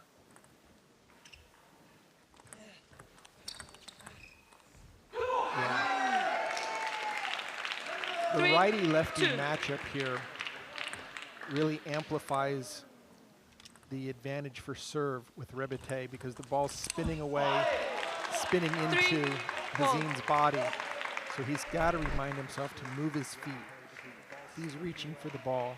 It's very difficult to play offensive off of Rebete's serve.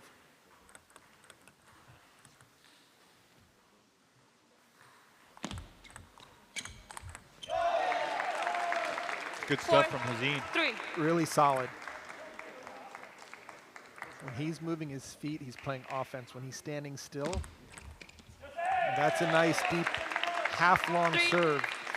Instead of just going for a nice short serve, sent it a little deeper, making it difficult to return it short. And you know, Hazin played pretty well at that interdivisional weekend, other than the match against Rebete. He won 4 out of the 6 games he played otherwise. But he swept Timothy Wong, possibly. But Rebete really dominated. He was in the same spot as this, the 3rd singles spot. And heading into 3rd singles in that match, Texas was down 6-3. And then Rebete swept Hazin 3 straight. Kasahara swept Lawrence 3 straight. Texas had all the momentum going into the Golden Game, Sean. And then Carolina spun it around and won the Golden Game 21-18. Evan, we've spoken so highly of the top women in MLTT that have all qualified for Paris. We cannot forget Jeremy Hazin also qualified for Team Canada, so he will be making a return visit to the Olympic Games after he competed in Tokyo. So the level just keeps getting stronger and stronger for MLTT. Hazin just turned 24 in February. 7-6. Rebete try to flush that one and forget about it quickly. Hazin also currently a student at NYU. So balancing school and table tennis, which is no easy feat, and now using some net and edge. Little Angela Guan action. Voodoo right there to catch the table.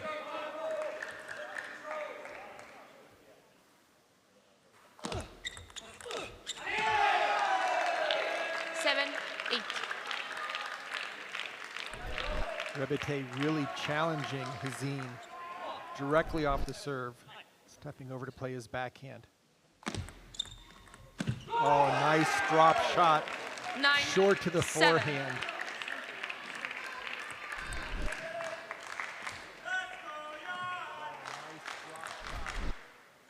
Rebete was not with Texas earlier this month in Wichita, so he hadn't played MLTT for a little bit. Got to go back to the end of February in Seattle. And he played pretty well. He went 4-2 in singles. He also went 6-0 in that Portland weekend in January. They're definitely loving the Northwest. 10. Of course, his parents were in Everett, which is a nice touch. They got the frequent flyer award for the furthest travel from Switzerland to Everett, Washington. Hazin missed it, and Rebete claims game one, 11-8. Satisfying fist pump for the 21-year-old from Geneva, Switzerland. Johan Rebete takes game one by 3.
Second game, gold rush to serve, 0-0. So Jeremy Hazin, twirling in his mind, has to be thinking a little bit about, well, it's 4 straight games I've played against Johan and I haven't won any of them. What, if anything, Sean, can he do to try to change it up against this Swiss superstar who looks pretty locked in? 0-1. I'm not really sure there's an answer. I think that he's got to make sure he moves his feet, attacks as much as possible. And look at what Rebete's doing. 0-2. A little bit of what we saw Naresh do, which is that side spin, backhand swiping serve return. It's almost like serving a serve right back at the opponent. But Hazin has to eliminate any errors. He's got to be on the offensive. He's got to do a good job of the serve return. That's where Rebete really gets a lot of points.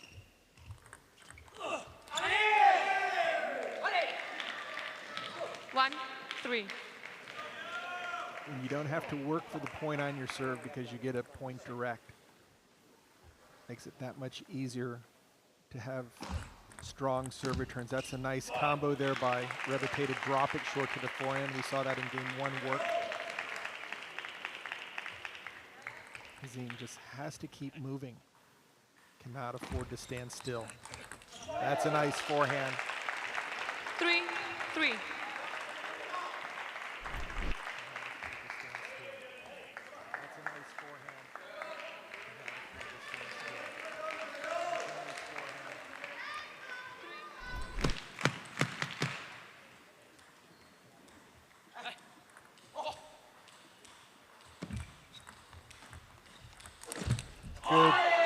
Good offense. 3-4. Way to jump on the short ball. I think if Hazin just keeps playing the first ball strong, that was a high serve that Hazin pushed back, just wasn't ready for the pop-up.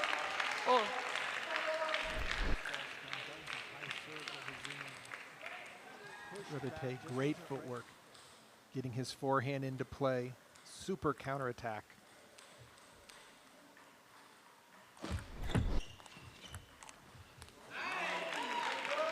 Four, 5.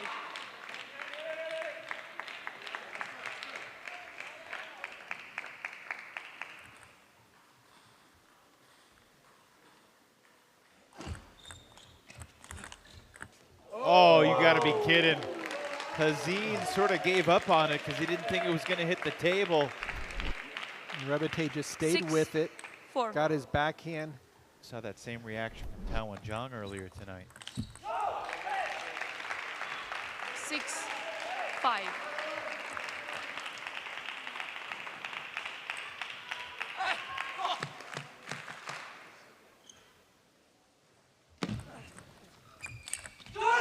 Too good. And that's just set up by a tremendous 5, serve. 7. Hazin unable to keep it short and low. He kept it short, but just right in the wheelhouse of Rebete.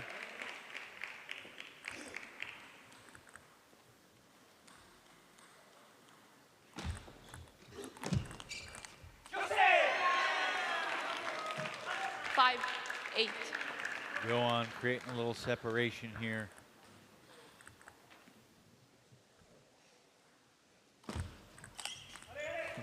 He was lining that one up.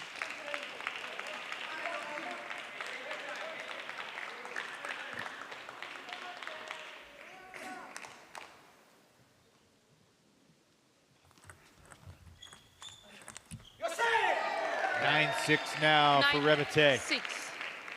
And I see the dynamic of this team match continuing to shift. For Texas, now that serve was a little aggressive. 7, 9. Should not be hitting the net in the air. Just a bit outside.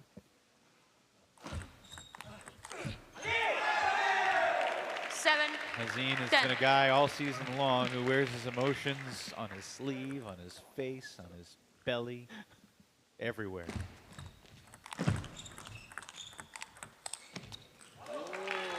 Fights off 1 game point. 8.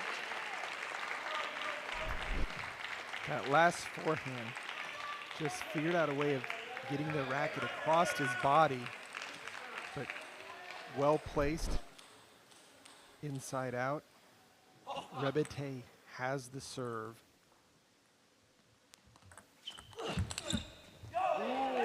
10-9. 10, 9. And if Hazin could just steal a single point here, it would feel so significant. Timeout, smash. We got a timeout for Texas.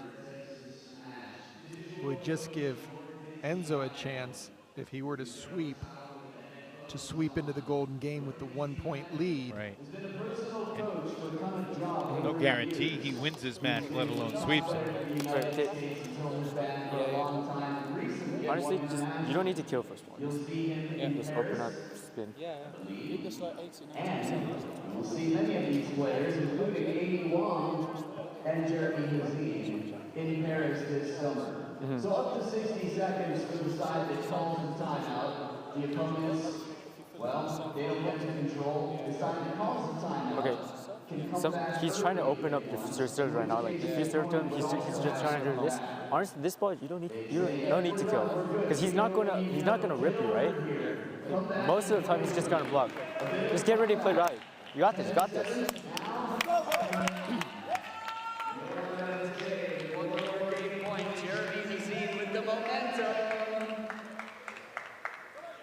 Rebete leads 10-9. He won game 1, 11-8. Rebete has the serve here 10. to try and close out game 2. 10, 9. Smash. And a deep serve goes for an ace. Down the middle. Just how they drew it up. That ball had a lot of sizzle to it, and Hazin couldn't even get a paddle on it. 7-4 Texas.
Rebete has won this match, but obviously this game remains critical. Third game. The final singles match features Enzo Angles and Hiromitsu Third Kasahara. game. Smash the serve. If Kasahara 0-0. could win it, then Texas is talking about a really significant lead going into the Golden Game. I mean, this has just been sweep central so far. Saw Macbeth sweep 1-0. Lorenz. We saw Kai Jong sweep Nandan Naresh the other way. 2-1 in doubles. Yeah, to Texas, which was a bit of a surprise. Rebete is just ripping the ball. He's got to be feeling good right now. These longer rallies, look at his footwork. He is all over the place. Holding his serve, now trying to break. 0-3. And when things aren't going well, and then that happens to you, you just feel like the whole world is What do I on need top to of your do shoulders. to win a point? 3-1.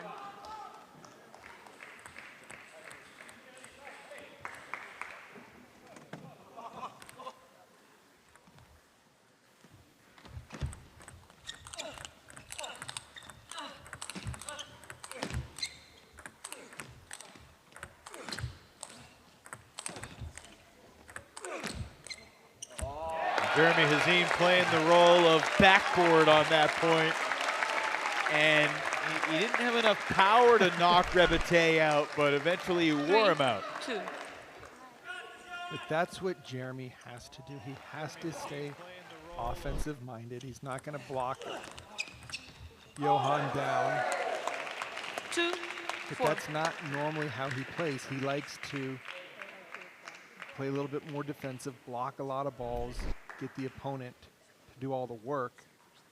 But Rebete is just moving too well today.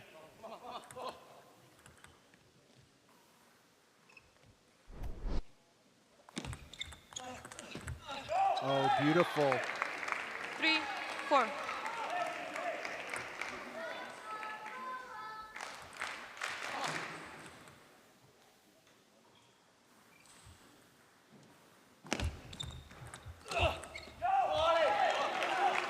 Hazim fighting for every point, knowing the significance if he can keep it.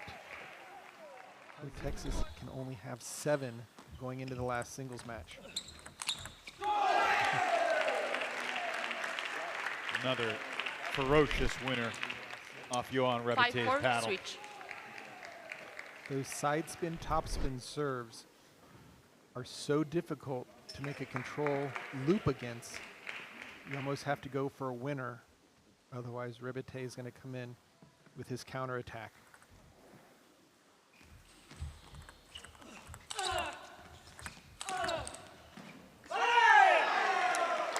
Almost looked like David Macbeth on that one. 6. After getting the first attack, just continuing to stay with power, move the ball around.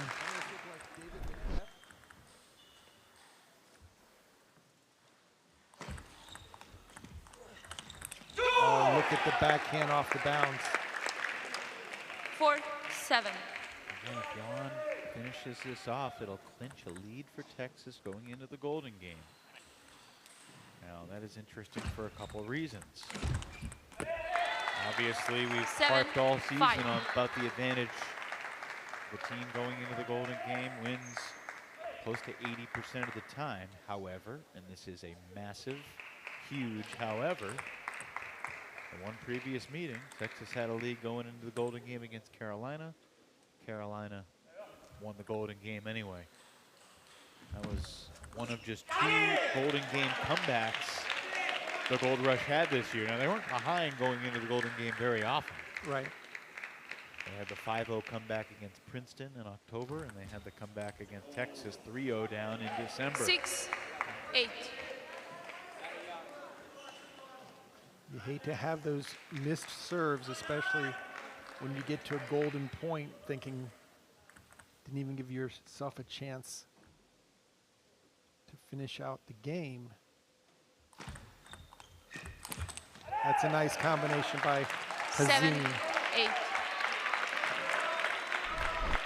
Rebete knows he needs to do more than just to soft roll it to the center of the table. You gotta be kidding. I mean, if you're Hazine, you know there's nothing you can do about that. That's just tough. Well, I think cookies. The table tennis karma, you miss a serve, you get to get a net like that last one. And that was as big of a swing as we've seen from Jeremy. Unleashing a little bit of frustration.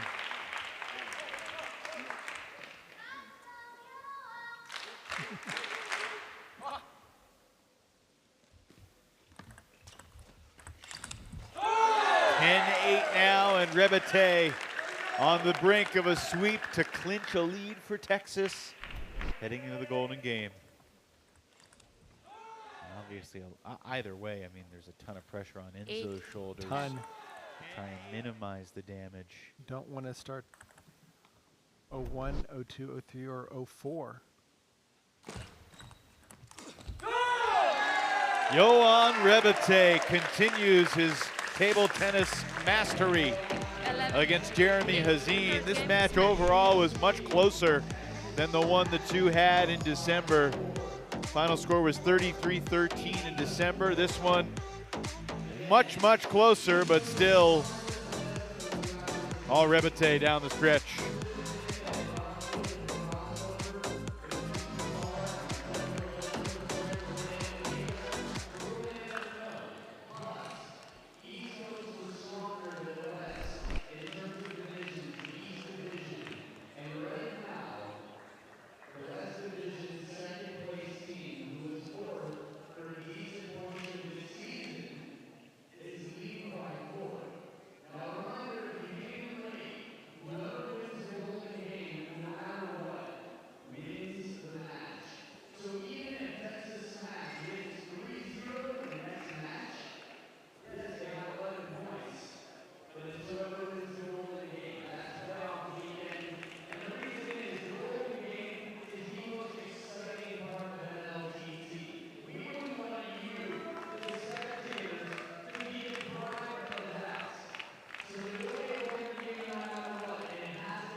Back here inside Gentile Arena in Chicago, joined by Yohan Rebete, a 3-0 sweep over Jeremy Hazine. Congratulations, Yohan. Thank you. Obviously, you beat Jeremy 3-0 in December. This one, different pressure, different stakes, much tighter, yet you were able to win all 3 games. How'd you do it? Yeah. So actually, we didn't think that he would be in the lineup. And that put me, I think, in extra pressure. Because I was like, okay, he's confident. So I was expecting something different, and he was very aggressive since the beginning. So yeah, it was just a fight. I think, yeah, big fight. You know, looking at the match, your footwork, your shot selection, I haven't seen it in MLTT action so strong. What have you done since the last time we saw you? What type of preparation for this match? I don't know, just the adrenaline of being here and like enjoying every moment. Like playing from Europe for a reason, right?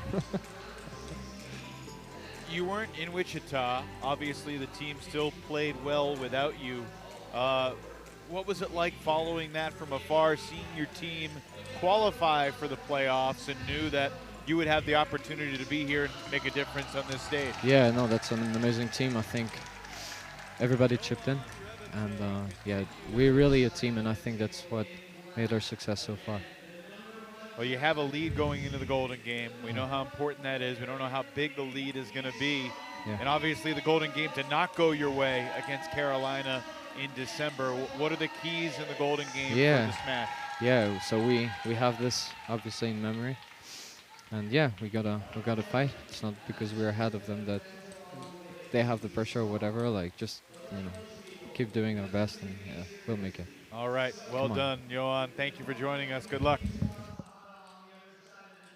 And certainly the Texas Smash, depending on what transpires here with Enzo and Hiromitsu, you know, they could have as big as a 7-0 lead if Hiromitsu sweeps this match. Now, Enzo has not been swept in a singles match all season. However, Hiromitsu has been playing really well, and Enzo hasn't played Hiromitsu all season. Well, they also just played a doubles, right? Where Hiro showed that he's up for the challenge against the #1 doubles team, taking 2 out of 3. What does Hiro do well that could create some problems for Enzo? Just staying up to the table. First game to play. Playing like his doubles partner, Amy Wong, everything off the bounce. And going for it. No reason for Hiro to feel pressure right now. Just play his game. Try to get Enzo out to the forehand side and out of his backhand corner. So don't be surprised if we see about 80% of the balls to Enzo's forehand. You'd think, why would you do that? His forehand's really strong. His forehand's exceptionally strong from the backhand corner.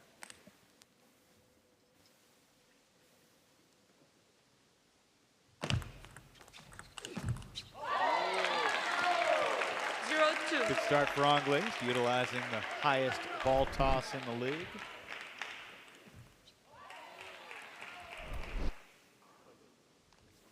Look, if there's any guy across Major League Table Tennis that could put the team on his shoulders down the stretch, you got to imagine it's Enzo Angles.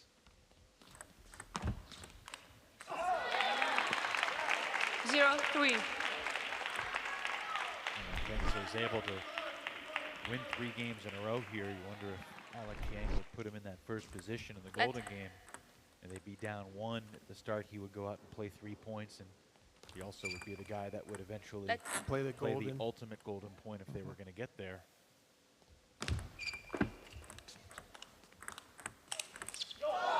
Incoming. I was ready. I haven't caught a ball off a paddle all season long, and frankly, I'm antsy and eagerly awaiting that opportunity. The problem is you have to throw it back. So. Oh, I'm keeping it.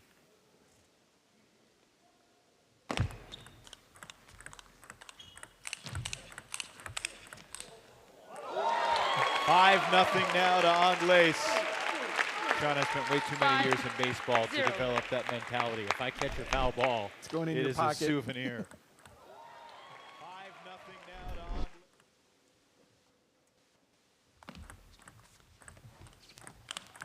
Hiromitsu gets on the board with some style and pizzazz. I mean, if that's what you have to do to score against Enzo.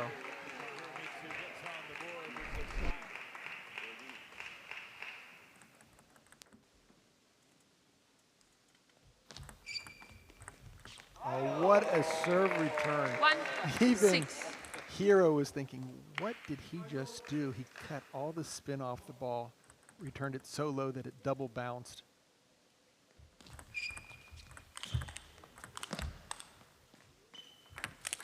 Oh, are you kidding?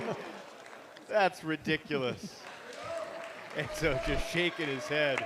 I mean, he deserved to win this point, but not like that. Ball doesn't go much faster than off the back edge of the table. Like that.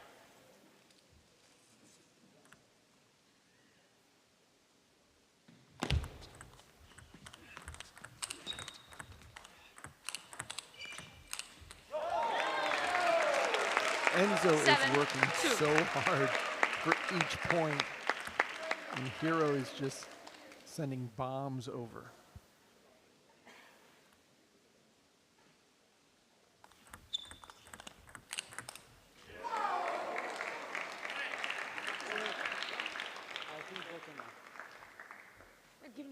Give me. So what Enzo said, he goes, I think it's broken now. 7. After the ball is hit that hard and it hits the edge of the paddle, the wood can crack the seam of the ball. 4-7. Don't want to let that ball get back into the pool of balls that they pull from, or the basket.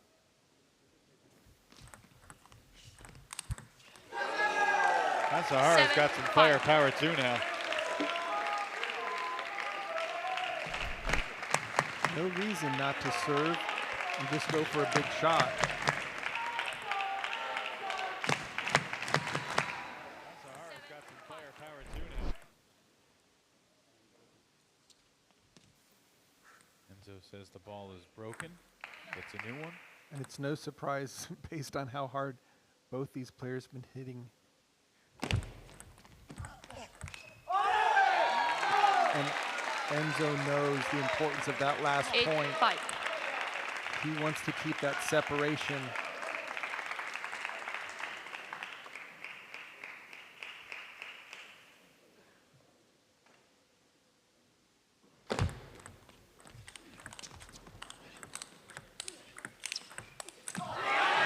Kasahara, what a big forehand.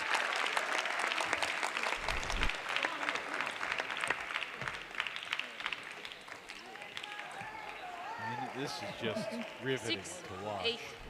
These two guys take one big swing after another. Let.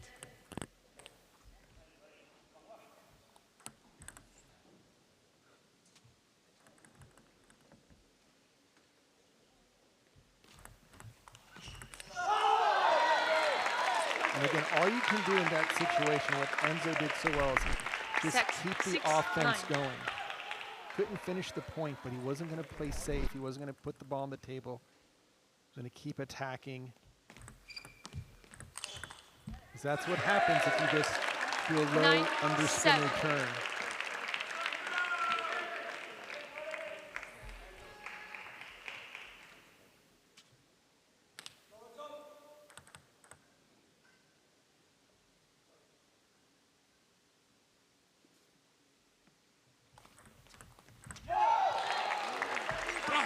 Angles creates game point. 10-7.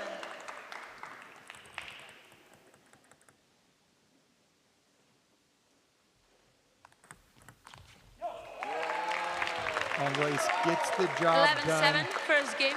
Good serve and serve return for the 11-7 victory.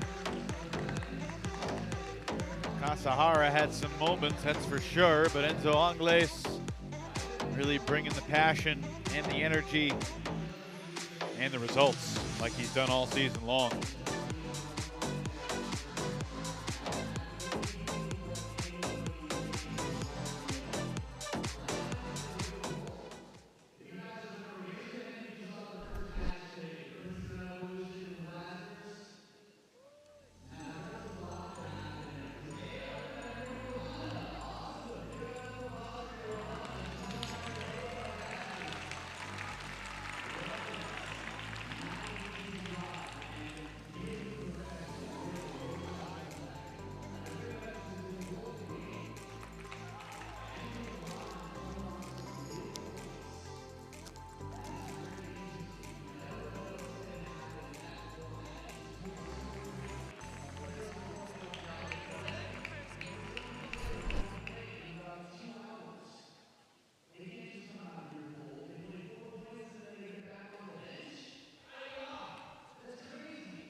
Game two now for Angles and Kasahara. Smash the serve. 0-0. Just relax and enjoy it, folks. This is high-level stuff.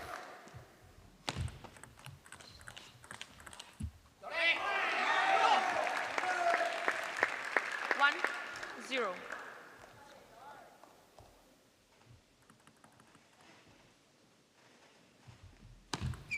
Let. 1-0.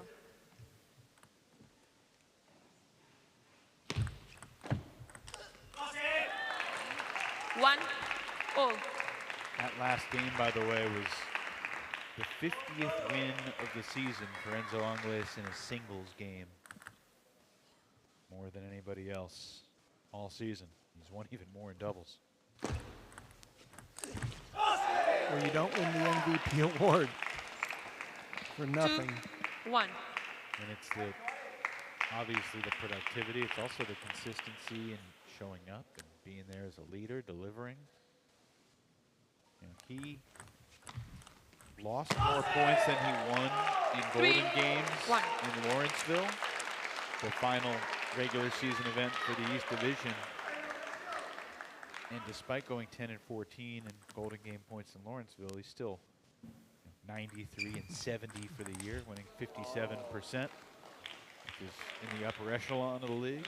It was not easy for the Gold Rush going into the final games, just knowing that they were playoff bound. 3. Thank you. Whereas Texas had to get it by the skin of their teeth. Last point was Kasahara's 3-2. And now 3-3. 3.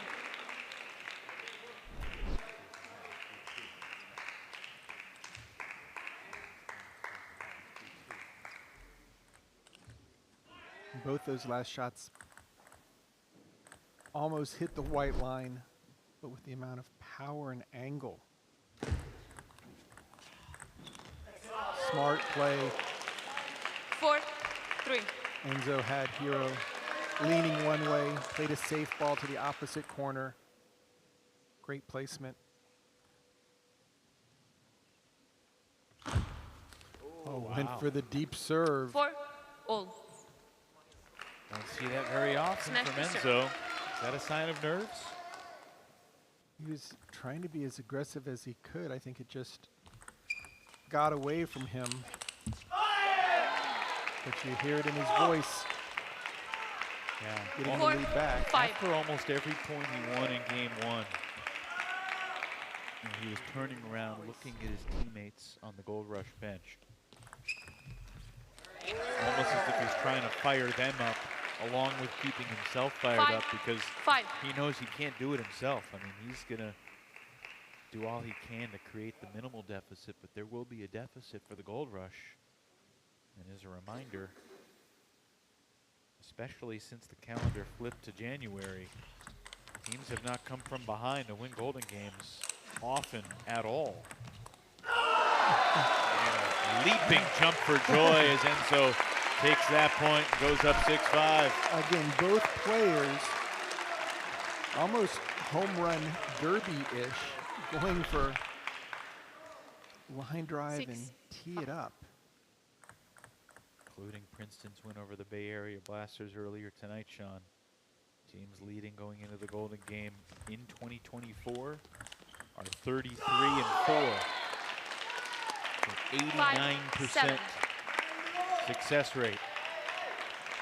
Carolina will be trying to do something special.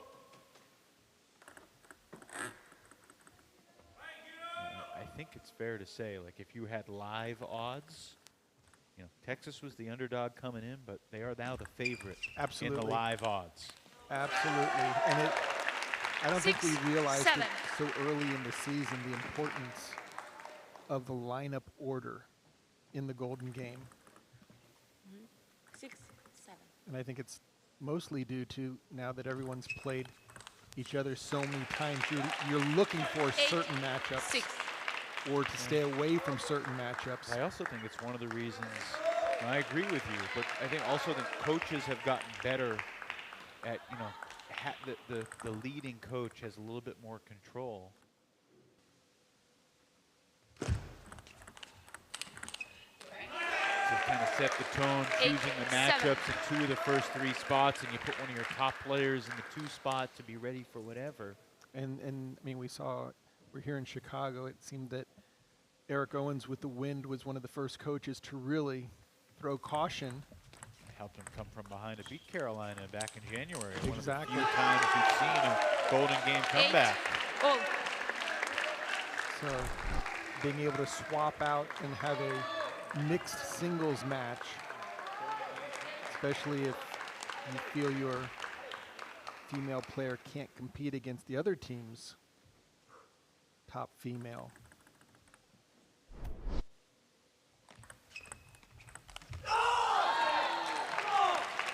I mean, 8, 9. Enzo is energized right now.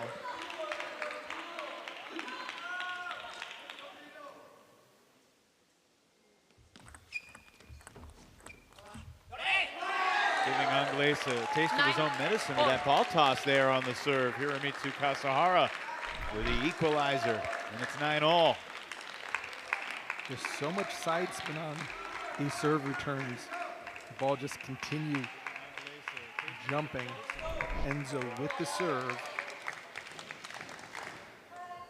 He will fight to get the first attack.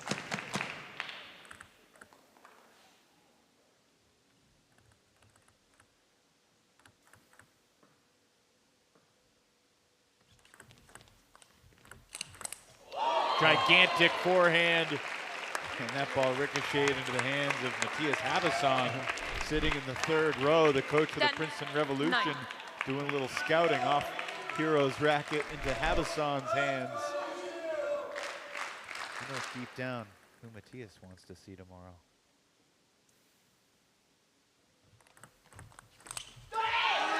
Enzo had the ball he was looking for.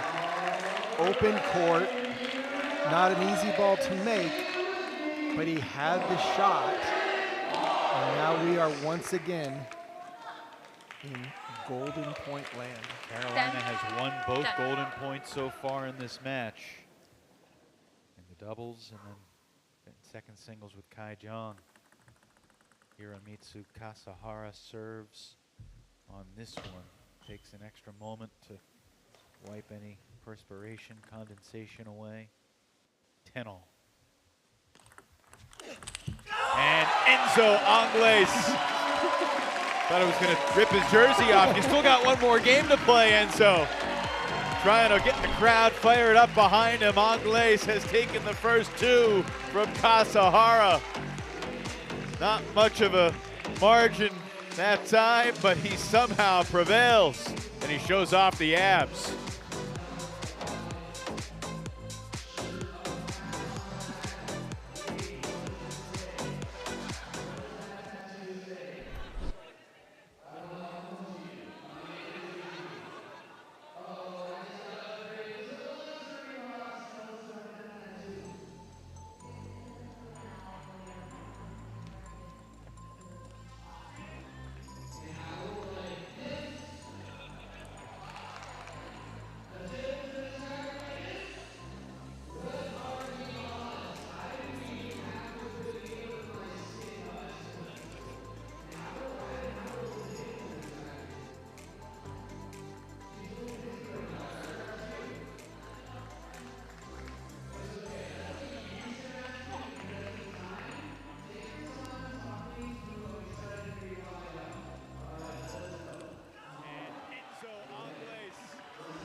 Game. Game 3 here. Rush the serve, 0-0. Think about it. Texas leads 8-6. All 3 Golden Points in this match have been won by Carolina. Those 3 points had gone the other way. Could be 11-3 right now. 0-1. But you're right, Evan. What Enzo's attempting to do, throw the gold rush on his shoulders, come into the golden game with some momentum. 2-0.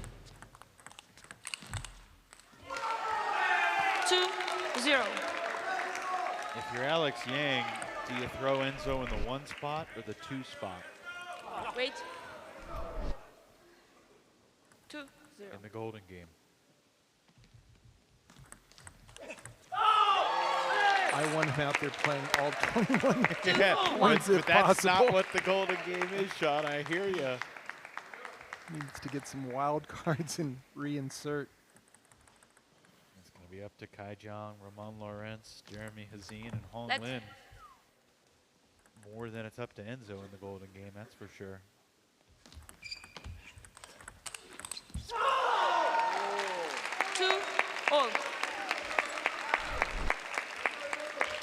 Obviously, this game will decide whether it's a 1-point lead or a 3-point lead for Texas. If it's a 3-point lead, we won't see Enzo thrown out there for the first point, because then he would only get to play 1 point and likely only a total of 5 points in the golden game. It's safe to say he'll definitely be in the 2 spot if Hiro wins this game. Oh, what a nice deep push there. I would say if Hiro, if Enzo wins this game, I think you put him in the 1 spot. You know, right, because you've got to get him out there. and 3 points is fine. And he would be the ultimate golden point Right. if he got there. But I think the matchup that you're probably wanting to look for to neutralize Texas is to get him against Macbeth. That would be a nice thing to where if he could continue, then you take their top sweeper, and then you can throw Kai Jung possibly against Kasahara. Let the ladies play. Well, if Enzo's not going out there first, Kai Jung has to, right? Right. 3-4. Anyway. Well, the coaches will let us know. Yeah, the plot will thicken if it hasn't already. 12 more points, 13.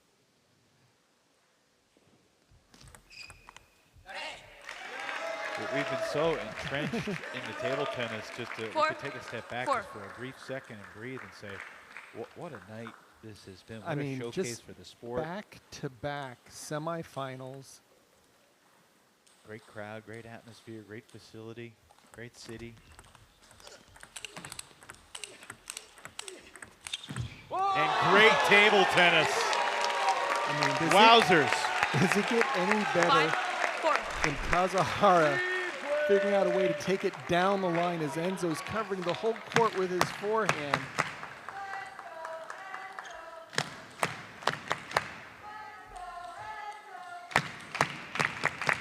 And do not forget about the fans that we have here.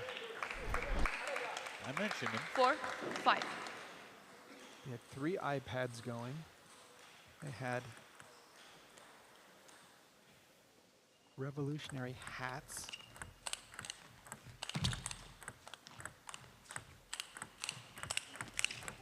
Unbelievable. How does Enzo Angles turn that point around? This match by itself could be a top 10 points of the weekend. Just one great shot after another. And the celebration on Enzo's face tells it all.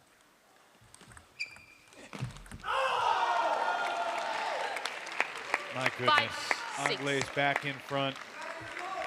Just pure grit right now for Angles. Enzo will celebrate his 29th birthday this coming Thursday. He's been in the top 100 in the world. He's still managed to find joy in this sport. Over 2+ decades now of competing in it. Alex Yang called him the obvious #1 pick in the draft. He has all season long lived up to the expectations that accompany that spot. With a 1-2 punch with singles and doubles. Lefty, and then to partner with Hong Lin. Until tonight, they've just been unbeatable. 7-6. Kasahara and Wong got 2 out of 3 in the doubles to everyone's surprise. And talked about how that third game might have been the difference in Texas having a lead. If Enzo wins this game, that'll turn out to be the case.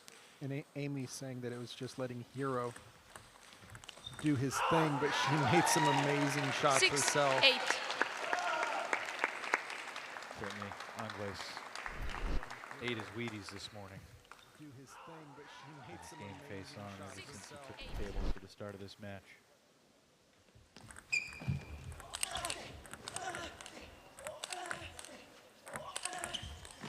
Kasahara, though, continues to punch back. 7-8. Angles is going to have to do a lot more from that distance to put pressure on Hiro. It's just sending him one side to the other.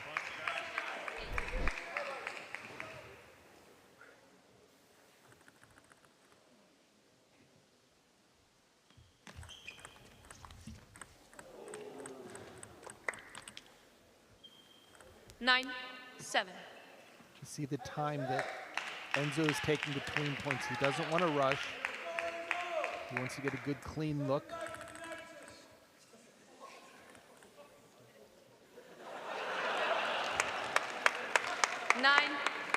7. Moment of levity for everybody. Let's play. 9-7. Ivana Kesnevich wants to see more table tennis.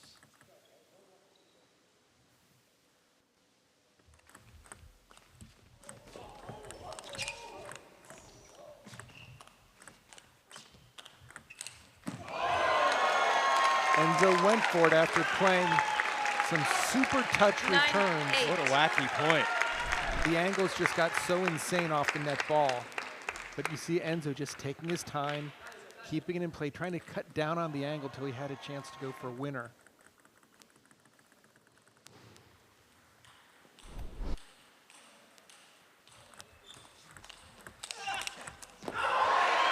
Angles gets the game point in pursuit of the sweep to bring the Gold Rush within 1. Enzo's so quick to get ready off the previous shot to get that forehand driving forward.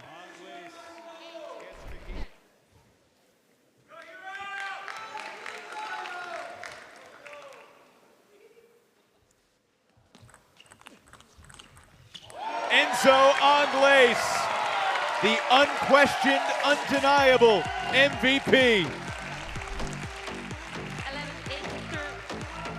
11-7, 11-10, and 11-8. And he has breathed hope into the lungs of the Carolina Gold Rush. The golden game to determine who plays in the championship match is coming up next.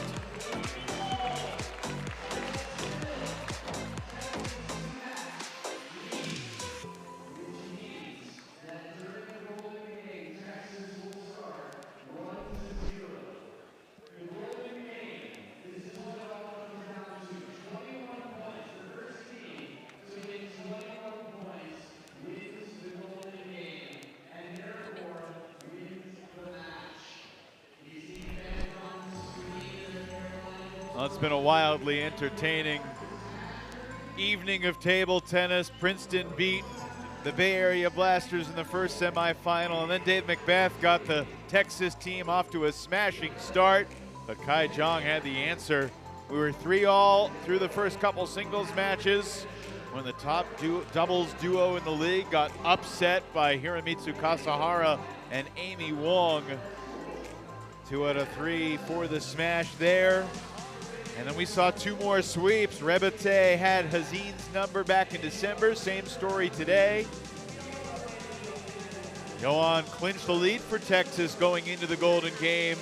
But then Enzo Angles, the #1 pick, the MVP, and the heartbeat, the backbone. He's everything for this Carolina team, and he delivered the goods. So we're getting set for the Golden Game. About 45 seconds from now, Flint Lane will be joined by virtual coach Jorg Pizzigayo and Alex Yang to set the stage, the order for the final Golden Game here on semifinal Saturday.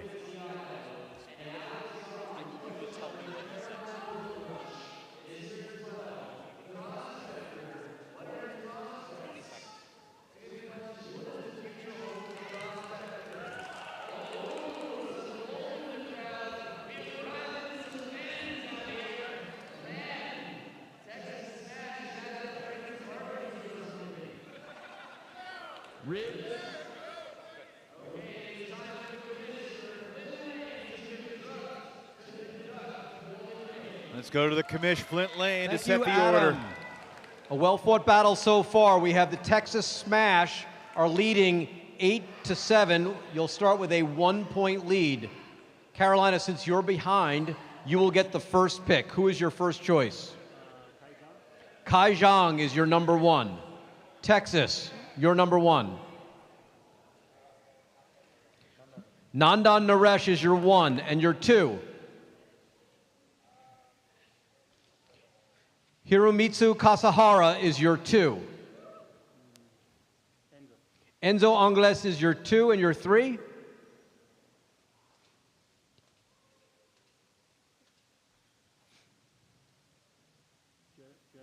Jeremy Hazin is your 3. Coach? Johan Rebete is your 3 and your 4. David Macbeth is your 4. Romain Lawrence is your 4, making Hong Lin your 5, making Amy Wong your 5. Good luck, coaches. Wow, this looks... So the order is interesting. There was an opportunity for York Pitsy-Gayo to get Nandan Naresh out of the Kai Jong matchup when Kai controlled it, but he puts Nandan in that top spot and keeps the status quo, which you think overall is probably a good thing for Texas. Absolutely, no, definitely. It's a 1-point lead, so both teams got what they like right now. Can Texas keep the momentum going? This golden game between the Gold Rush and the Smash, presented by Paddle Palace. The golden game earlier tonight between Princeton and the Bay Area Blasters was powered by Flywire. Gold Rush to serve. 1-0 lead for Texas. A race to 21. Winner faces the Princeton Revolution tomorrow afternoon to try to hoist the MLTT Cup for the first time.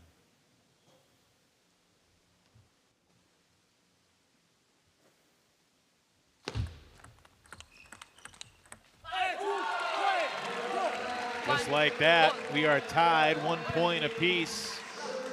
Of course, Kai Jong has had a great night. He outscored Nandan 33-21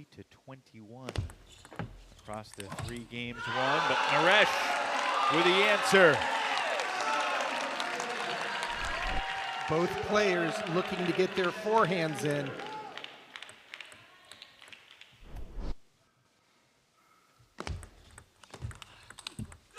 Naresh takes 2 out of 3, and it's a 3-1 lead for the Smash. Enzo back to the table to play the 4-point sequence here. Seems safe to say that this is a huge sequence.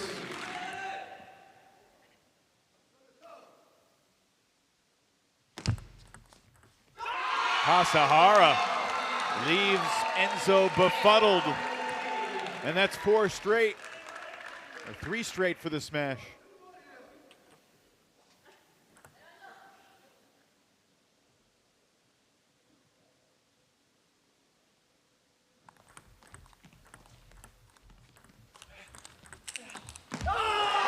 Great loop and follow by Enzo. Getting the first attack going and then just staying with it out to the wide forehand. Well placed to bring it back within 2. All season long, Carolina has been considered the favorite. Do they have what it takes to come from behind in this dire situation here tonight?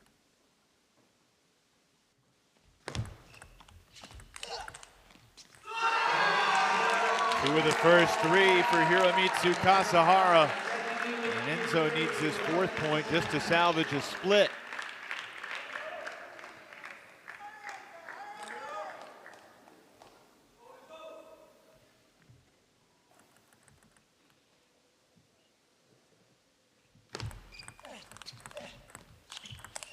Kasahara, 3 out of 4 for Texas. And this is where Texas right now would love to get a 3-1. Even a 2-2 isn't that bad. Carolina needs to be breaking here with Hazin.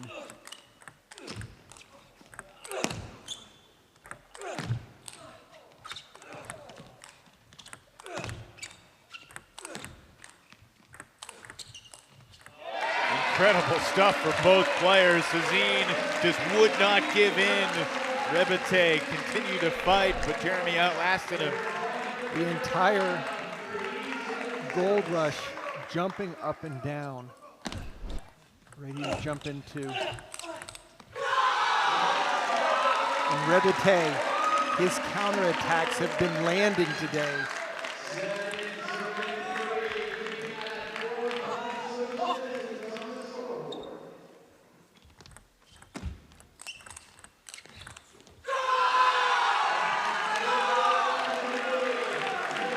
I think we've just upped the volume with Rebete by a factor of 2. Hazin does get the split, winning that last point on Rebete's serve. Remains a 4-point game. It's been a while since we've seen Mr. Macbeth. Well, it's Roman too. It's been almost 2 hours. How difficult is it to come in and just be playing 4 points at the most critical point of the match? And Roman swept 3 straight games by Macbeth earlier. And he gets the first point here in the Golden Game against David Macbeth. Carolina within 3. Let. Didn't come off the paddle exactly 5, the way he wanted, but it. The net on the upside.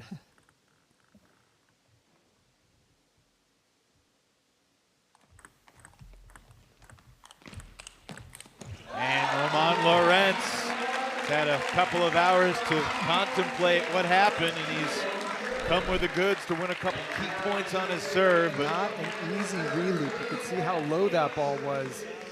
But Macbeth with the serve. Next 2 points are even bigger for Lorenz.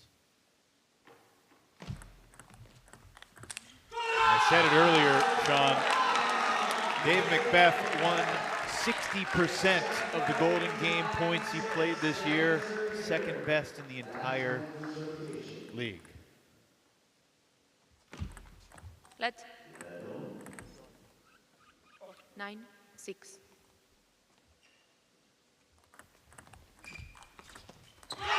And Macbeth gets the split, winning both on his serve. It's a 4-point lead for Texas again, as the ladies take the table. Hong Lin for Carolina and Amy Wong for the smash. And this is going to be speed versus speed. However, for Hong Lin, she's smashing the ball without spin. Amy likes to take it off the bounce.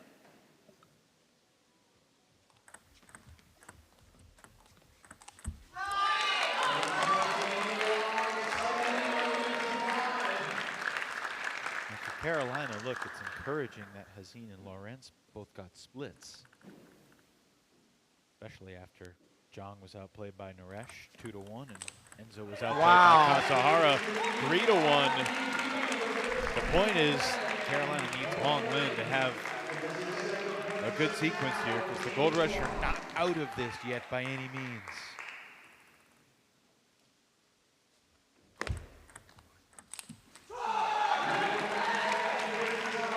Wong sails it long. Carolina within 3. One more point here on Amy's serve. And a deep serve that aces Lin. What a moment to bring that out. You can't go any deeper than this serve by Amy Wong. White line to white line. Turbo boosters off the paddle. That's 3 straight 2-2 splits. Still a 4-point game for Naresh and Zhang.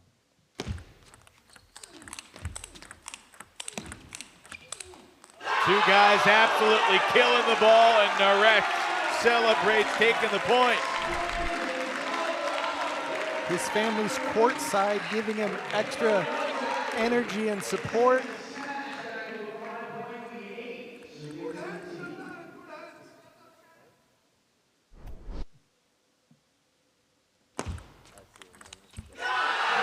Nandan takes both points on Kai's serve. Timeout, Gold Rush. Timeout, Timeout. Carolina.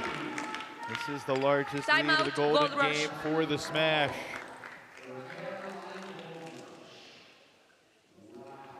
Carolina cannot afford to have this bounce out to a 7 to 8 point lead this deep into the game.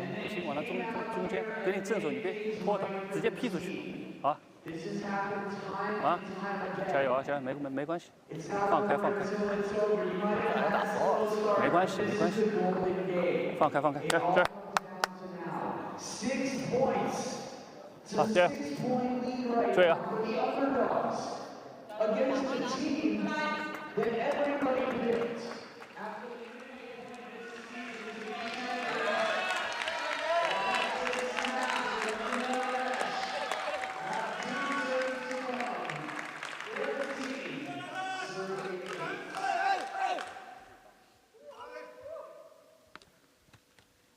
Two serves for Naresh out of the Carolina timeout.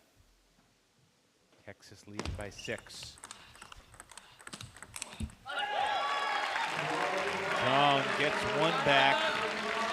Wants to win this one to get the split.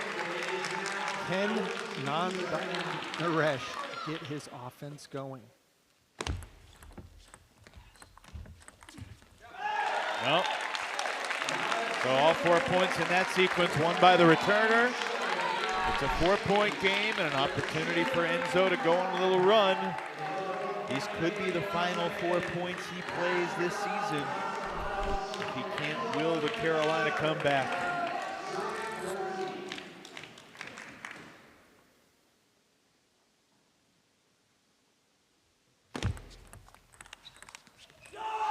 Kasahara sends it long. And don't look for Enzo to make any big celebration. He knows he just needs to take 1 point at a time, get his team back in this game.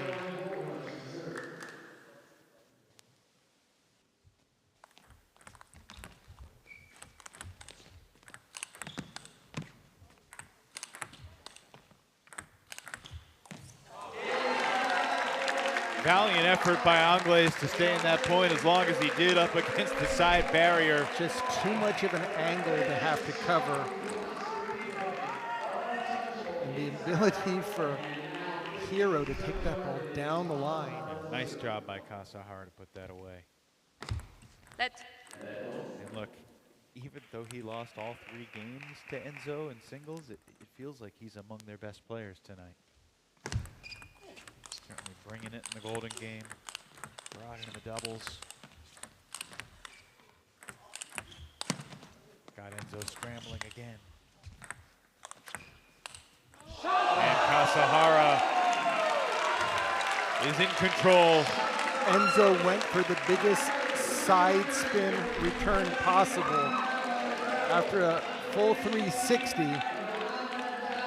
he tried to do the super side spin. That's a shot that if it works, it's, you know, an all-timer, but not a high percentage shot there by any means.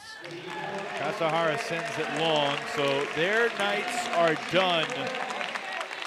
Kasahara wins 5 of the 8 points they play. They split the 4 that time, and it's 16-12. Texas 5 points away from the final.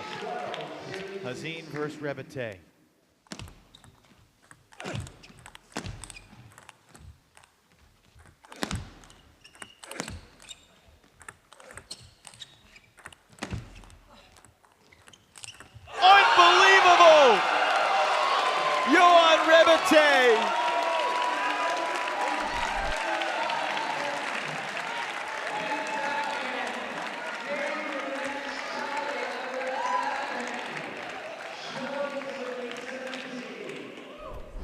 Hard to put that one into words.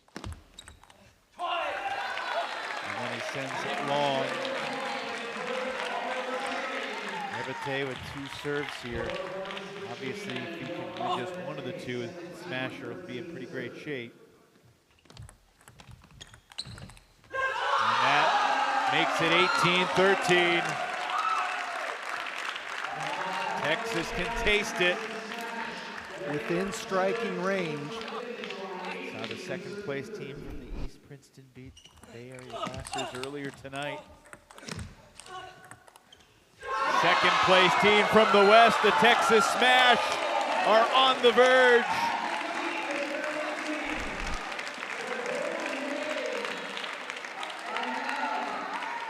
Roman Lorenz versus Dave Macbeth next. Lorenz needs at least 3 out of 4. Realistically, he needs all 4.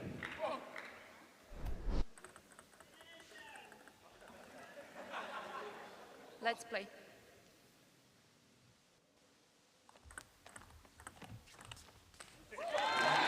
Quick point for Lorenz.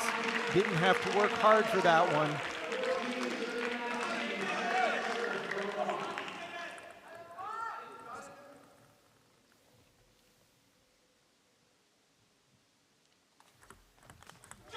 Oh, Dave Macbeth with a flick of a wrist creates game point for Texas. And with 2 serves, can finish it off in style. Macbeth started this by sweeping Roman in the first single spot a couple hours ago. And now he's in position to finish it. And it is all over. The upset has happened. The Texas Smash are moving on to the finals as they take down the Carolina Gold Rush 21-14.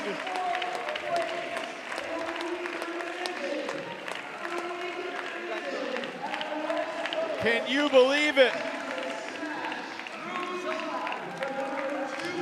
And Enzo Angles, first person over to congratulate the Texas Smash. The best team all season long will not ultimately win the championship because the Texas Smash have knocked them off. Princeton, Texas tomorrow. We'll be back to wrap it up after this.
Meta, here we go. I can see you. I can see you. I can see you. Here we are. Welcome to the final. Listen. I'm not coming back anymore. The owner of the Texas Smash having a moment with his coach. We're going to try and have a moment with Jorg Bitzigayo as well. Jorg, congratulations. Can you hear us? The other ones. Let me see. Okay, there we go. We got Jorg live from Germany. Your team is moving on to the finals. You're thousands of miles away, yet I'm sure you're beaming with pride about what your team just accomplished. What's going through your mind right now, Jorg?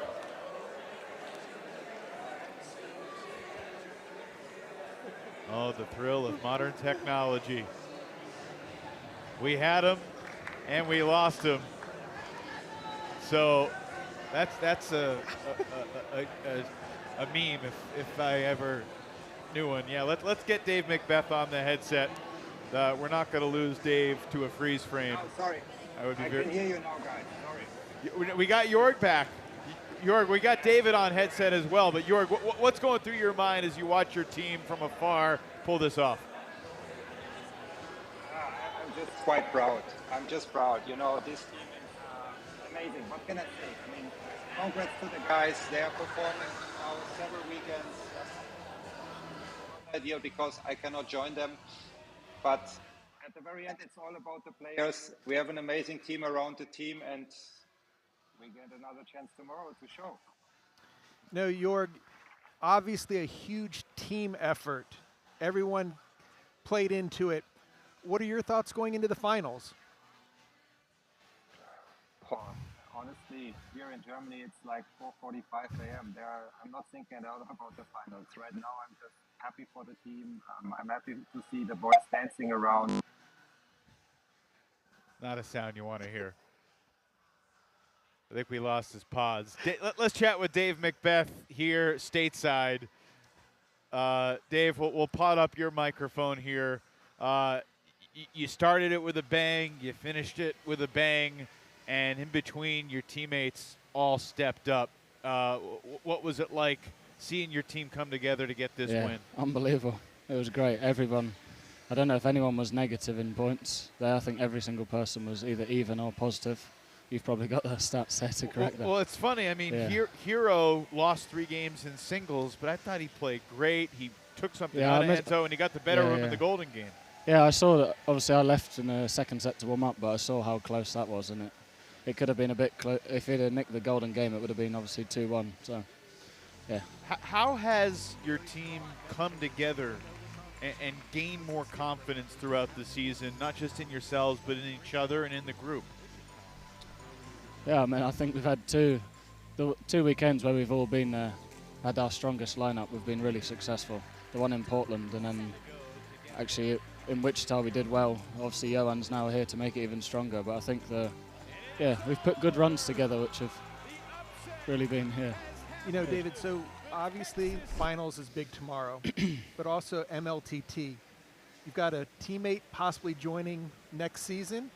What would you tell him MLTT has meant to you this year, going through everything from the very first weekend and now getting ready to play the finals tomorrow? I mean, I think obviously when the system came out, a lot of people have been used to just playing the standard scoring system.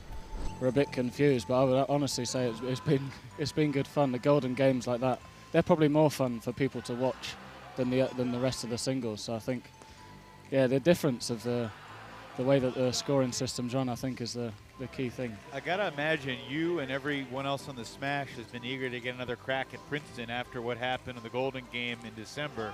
Yeah, I know. I can't remember was it 2020? It was 21-20. We were leading as well going into the Golden game. I remember you had that. a 1-0 lead, and it was Emily Wong that got y'all back into it, I think, with a 4-point sweep. Yeah, I remember. And then Jinshin got the best of Kasahara on the ultimate golden point. Yeah. Well, hopefully it doesn't go down to that tomorrow.